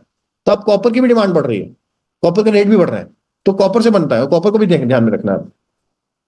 समझ आ रहा है आपको? नहीं आ रहा तो बता दो मेरे को यार। मैं तो तो इतने टॉपिक्स हैं कि आप थक जाओगे मेरे साथ बात करते करते, और मेरे को मारोगे आप थोड़ी देर में। ठीक है, आगे चले। It's been almost almost 2 hours यार, आप सारे बैठे हुए हैं, कमाल है। मैं तो भाग जाता अभी तक, इतना तो मैंने स्कूल में भी नहीं पढ़ाई करी। चलो, अब ये हमारा हो गया ग्रीन ग्रीन हाइड्रोजन। अभी तो हमने ग्रीन हाइड्रोजन सिर्फ अभी हमने सोलर किया, अभी तो बहुत सी चीजें हो रहा है, और भी समझ लेते हैं ग्रीन हाइड्रोजन। चलो, अब क्या हुआ, ग्रीन हाइड्रोजन हमने प्रोड्यूस कर लिया, पर सबसे बड़ी प्रॉब्लम पता है क्या है? Green hydrogen is a gases state, hydrogen is very difficult to store. अब पॉइंट क्या, आपने बना तो लिया, आपने प्रोड्यूस कर लिया, बट स्टोर नहीं हो पा रहा। Storage is the problem, right. And ये एक दिक्कत है। अब आपने इलेक्ट्रोलाइजर की भी कंपनी बता दी हमने, सोलर विंड देख लिया हमने, यहाँ पे हमने पानी की कंपनी में देख लो, वटैग है, ईएमएस है, बहुत सारी कंपनीज और अच्छी आ रही है। उसके बाद कैथोड भी वो बना रहा है आपका, हिमाद्री अच्छी कंपनी है, तो आप देख सकते हो उसको। फिर हाइड्रोजन प्रोड्यूस हो गया। अब पॉइंट क्या है, हाइड्रोजन प्रोड्यूस हो गया, बट अब क्या करें? अब storage is big problem, storing करने हैं, क्योंकि हाइड्रोजन को स्टोर करना आसान नहीं है। अब हाइड्रोजन को स्टोर करने के लिए आपको उसको कंप्रेस करना पड़ता है, you have to compress it, and the temperature will go to -256 degrees. आप देख रहे हैं इसको तकरीबन तकरीबन -256 पे जाएगा। तो हाइड्रोजन की storage is a big problem, right. Hydrogen storing storage at -256, right. समझते हैं? अगर आपको इसकी स्टोरिंग करनी है तो आपको -256 पे लेके जाना पड़ेगा, दैट्स द प्रॉब्लम। अब इसके लिए आपको, ये नॉर्मल, ये बेसिकली अगर आपको, तो हाइड्रोजन फ्यूल क्या होता है? जब सैटेलाइट्स होती हैं, जब आपको रॉकेट्स में चाहिए होता है, ये वो वाला फ्यूल होता है। तो कहने का मतलब क्या है, यहां पे आपको चाहिए होगा हाइड्रोजन को लेके, इसको इसमें इसके लिए चाहिए होता क्रायोजेनिक इंजन। क्रायोजेनिक इंजन, यार व्हाट इज क्रायोजेनिक इंजन? चलो समझते हैं, समझ आ रहा है क्रायोजेनिक इंजन? क्योंकि बड़ी अलग अलग भाषाएं बता रहा हूं मैं आपको। क्रायोजेनिक इंजन ये बेसिकली नॉर्मली रॉकेट्स वॉकेट्स में होता है, देख रहे हैं? तो ये हाइड्रोजन में यही चीज चलती है, हाइड्रोजन फ्यूल के लिए क्रायोजेनिक इंजन और कार्स। चलो, अब कार्स में यूज होने वाला है आने वाले टाइम में। ठीक है ना, क्रायोजेनिक लिक्विड ये देख लेते हैं इसमें क्या होता है। अब क्या होगा, ये आने वाले टाइम में गाड़ियों में हाइड्रोजन फ्यूल सेल्स बनेंगे। What is hydrogen fuel cells, ये समझ लेते हैं, ये भी समझ लेते हैं। Hydrogen fuel cells, what is it, ये देख रहे हैं, ये गाड़ियों में हाइड्रोजन फ्यूल सेल्स बनेंगे। हाइड्रोजन फ्यूल सेल्स का मतलब क्या होता है, यहां पे इसको समझ लेते हैं। यहां पे ये आप देख रहे हैं, ये एनोड है, ये कैथोड है। हाइड्रोजन, ये एक हाइड्रोजन फ्यूल सेल है, और ये पीएम है, इसको बोलते हैं प्रोटॉन एक्सचेंज मेम्ब्रेन, राइट। यहां से आप हाइड्रोजन डालेंगे, ये बेसिकली आप लगा लो जैसे सीएनजी का सिलेंडर होता है, ये हाइड्रोजन का एक सिलेंडर है। हाइड्रोजन इसके अंदर आएगा, हाइड्रोजन आएगा तो यहां पे क्या होगा, ये हाइड्रोजन इससे टकराएगा तो दो इलेक्ट्रॉन निकलेंगे, राइट, क्योंकि इलेक्ट्रॉन नेगेटिवली चार्ज होते हैं। और ये जो है, ये पीएम है, ये प्रोटॉन एक्सचेंज है, ये सिर्फ पॉजिटिवली चार्ज को पास करने देगा, ये नहीं करने देगा। तो इसको आपको पूरा सर्किट घूमना पड़ेगा, दो इलेक्ट्रॉन निकलेंगे। एंड इलेक्ट्रिसिटी का मतलब क्या होता है, इलेक्ट्रिसिटी का मतलब होता है फ्लो ऑफ इलेक्ट्रॉन्स। तो इलेक्ट्रिसिटी क्या होगा, दो इलेक्ट्रॉन निकलेंगे, वो फ्लो करेंगे, और जैसे ये फ्लो ऑफ इलेक्ट्रॉन होगा, यहां पे बिजली बनेगी, और यहां से आपकी गाड़ी चलेगी, ये इलेक्ट्रिक करंट आता है, राइट। जैसे ही हाइड्रोजन आपने रिलीज किया सिलेंडर में, यहां से दो इलेक्ट्रॉन निकले, करंट निकला, और लास्ट में आपका जो है वो H2O पानी आपका बाहर निकला, तो आपकी गाड़ी इससे चलेगी। समझ में आया, बेसिकली हाइड्रोजन फ्यूल सेल्स है, हाइड्रोजन आएगा, एनोड से टकराएगा, दो इलेक्ट्रॉन निकलेगा, electron is flow of electron is electricity, electricity निकलेगी, आपकी गाड़ी चलेगी। और फिर आपका जो वेस्ट है वो वाटर है, और वाटर में कोई कार्बन नहीं आता, तो ये निकल जाएगा और आपकी गाड़ी चल जाएगी। समझ आया आपको, थोड़ा कॉम्प्लिकेटेड है, थोड़ा तो समझना पड़ेगा यार, ऐसे थोड़ा इतनी आसानी से स्टॉक मार्केट में मैं आपको करोड़पति बन दूंगा, टाइम तो लगेगा थोड़ा, राइट। रिकॉर्डिंग हम करेंगे पर शायद मिलेगी नहीं आपको, देखते हैं देंगे नहीं देंगे, let's see. But are you getting my point, मेरी बात समझ में आ रही है आपको, थोड़ा सा कॉम्प्लिकेटेड है बट हाँ ये चीजें हो सकती हैं। तो सब समझना पड़ेगा, फिजिक्स समझनी पड़ेगी, केमिस्ट्री समझनी पड़ेगी, और बड़ा इंटरेस्ट, मजा आता है जब आपको समझ आएगा ना, you will like, knowledge gain करना बड़ा मजा आता है। और जब इंटरेस्टिंग हो ना, जिसमें आप पैसा भी लगा रहे हो, आई एम, देखो पैसा लगाना है तो नॉलेज लेके लगोगे ना, मजा आता है, आपको कन्विक्शन मिल होती है। आप शायद अगर 1 लाख लगाओगे ना, 5 लाख भी लगा दोगे, और वो 50 लाख हो गए ना, पैसा वहीं बनेगा। एक अगर मैं 10,000 लगा दिए, 10 के 10x भी हो गए, 1 लाख में क्या करोगे, कुछ भी नहीं आता आजकल। तो बड़ा पैसा लगाओगे, बड़ा पैसा तभी लगा पाओगे जब आपकी स्टडी स्ट्रांग होगी, स्टडी स्ट्रांग होगी तभी बड़ा पैसा लगा पाओगे, राइट। समझ गए आप सारी चीजें, ठीक है, आगे चलते हैं। तो हाइड्रोजन फ्यूल सेल्स, और मैं आपको वैसे बता दूं, हाइड्रोजन अभी गाड़ियों में इतनी जल्दी से आने भी नहीं वाला, इट विल टेक टाइम। पर स्टील प्लांट्स के लिए hydrogen will be used. Steel plants कैसे होता है, स्टील प्लांट्स, स्टील का अगर आपको केमिकल फॉर्मूला, अब आप कहेंगे सर दोबारा केमिकल फॉर्मूला में पढ़ गए आप, राइट। इसमें आपका आता है Fe, राइट, इसको आयरन बोलते हैं, राइट। तो यहां पे यूज होगा। और जब इसके साथ, क्योंकि अभी क्या होता है, सबसे ज्यादा जो कार्बन एमिशन करता है, सबसे ज्यादा कार्बन एमिशन करता है, वो करता है आपका स्टील प्लांट। हमारे इंडिया में more than 12% of total carbon emission is been done by steel plants. और मैक्सिमम जो स्टील प्लांट सबसे ज्यादा कार्बन एमिशन करता है, तो हमारे का सबसे ज्यादा रिप्लेसमेंट जो चाहिए वो हमको स्टील प्लांट्स के लिए चाहिए।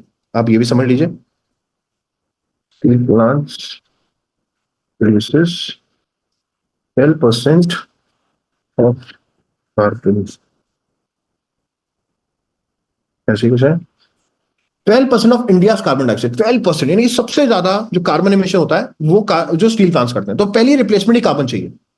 तो बेसिकली यहाँ पे, क्योंकि मैंने आपको बताया एफई है, एफई को हम हाइड्रोजन के साथ करेंगे, अब हम कार्बन हटाना चाहते हैं, तो सबसे पहला हमारा ऑब्जेक्टिव है स्टील प्लांट्स।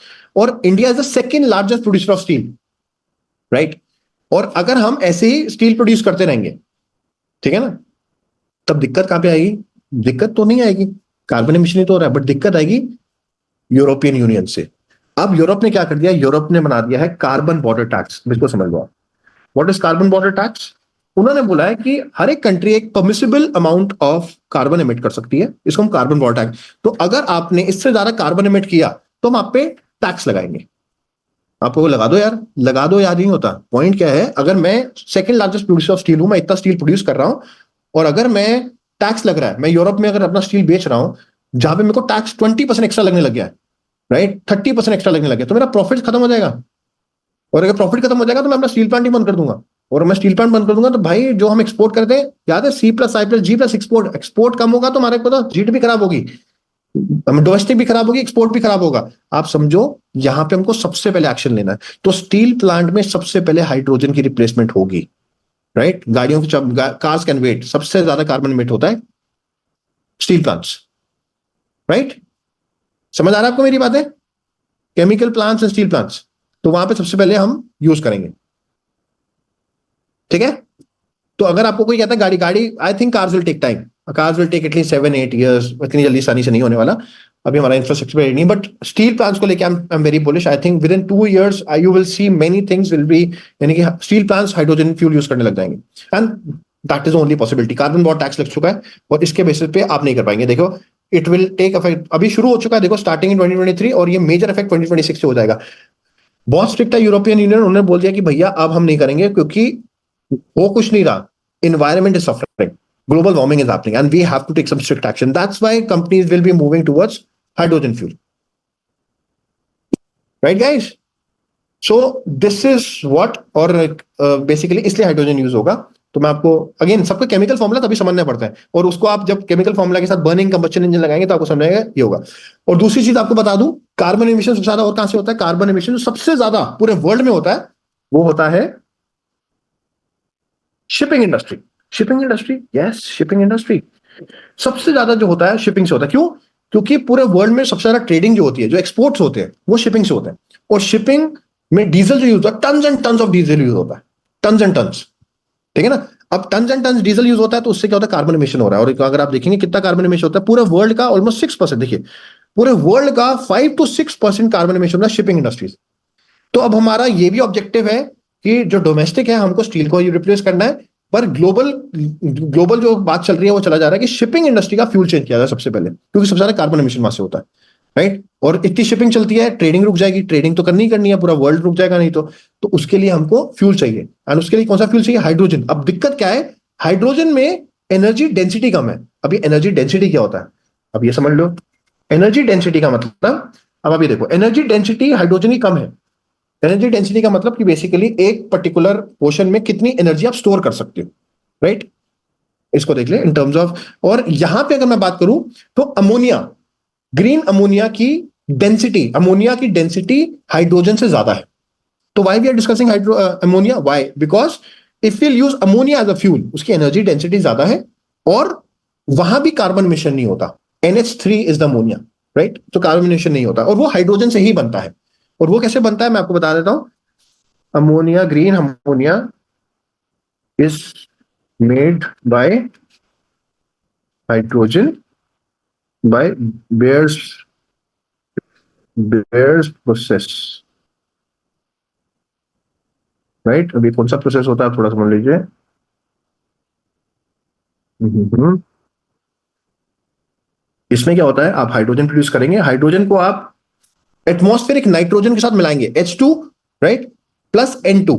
इससे आप करेंगे तब आपका NH3 आता है। अब इसको देख लेते हैं, मैं आपको एक वो दिखा देता हूँ प्रोसेस कौन सा, ये देख लीजिए आप।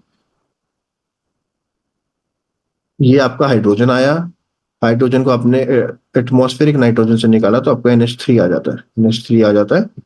और इसकी जो एनर्जी डेंसिटी है विचल है, तो बेसिकली आपके लिए स्मॉल, उसके देखेंगे हाइड्रोजन को आपको स्टोर करना है तो बड़े कंटेनर चाहिए होंगे, बट अमोनिया के लिए लेस डेंसिटी में ज्यादा एनर्जी स्टोर हो जाएगी। एंड शिपिंग को जब जाते हो 15-15 दिन के लिए शिप जाती है तो आपको डेंसिटी पे बहुत वर्क करना है, तो एनर्जी, तो अमोनिया पे ज्यादा वर्क किया जा रहा है in terms of shipping fuel, right. तो ये भी आपको मैं समझा देता हूँ, आई होप आपको समझ में आ रहा होगा। कहीं सर मेरे को बिल्कुल समझ नहीं आ रहा, इतना नहीं समझना। शिपिंग फ्यूल समझते हैं, ठीक है ना। Ammonia is a shipping fuel, right. इसको आप समझेंगे तो more costly than the immersion fuel, which is price is expected to go down. Ammonia is the fuel for future for ships. Why is shipping industry is betting big on? देखिए आप पढ़िए इसको। तो basically objective ये है, why shipping is opting for green. देखिए आप समझिए, अभी का आर्टिकल आप पढ़ेंगे इसको, ठीक है। तो ये ग्रीन हाइड्रोजन बेस्ड, यानी पहले ग्रीन हाइड्रोजन निकलेगा और उसके बाद आपका अमोनिया निकलेगा।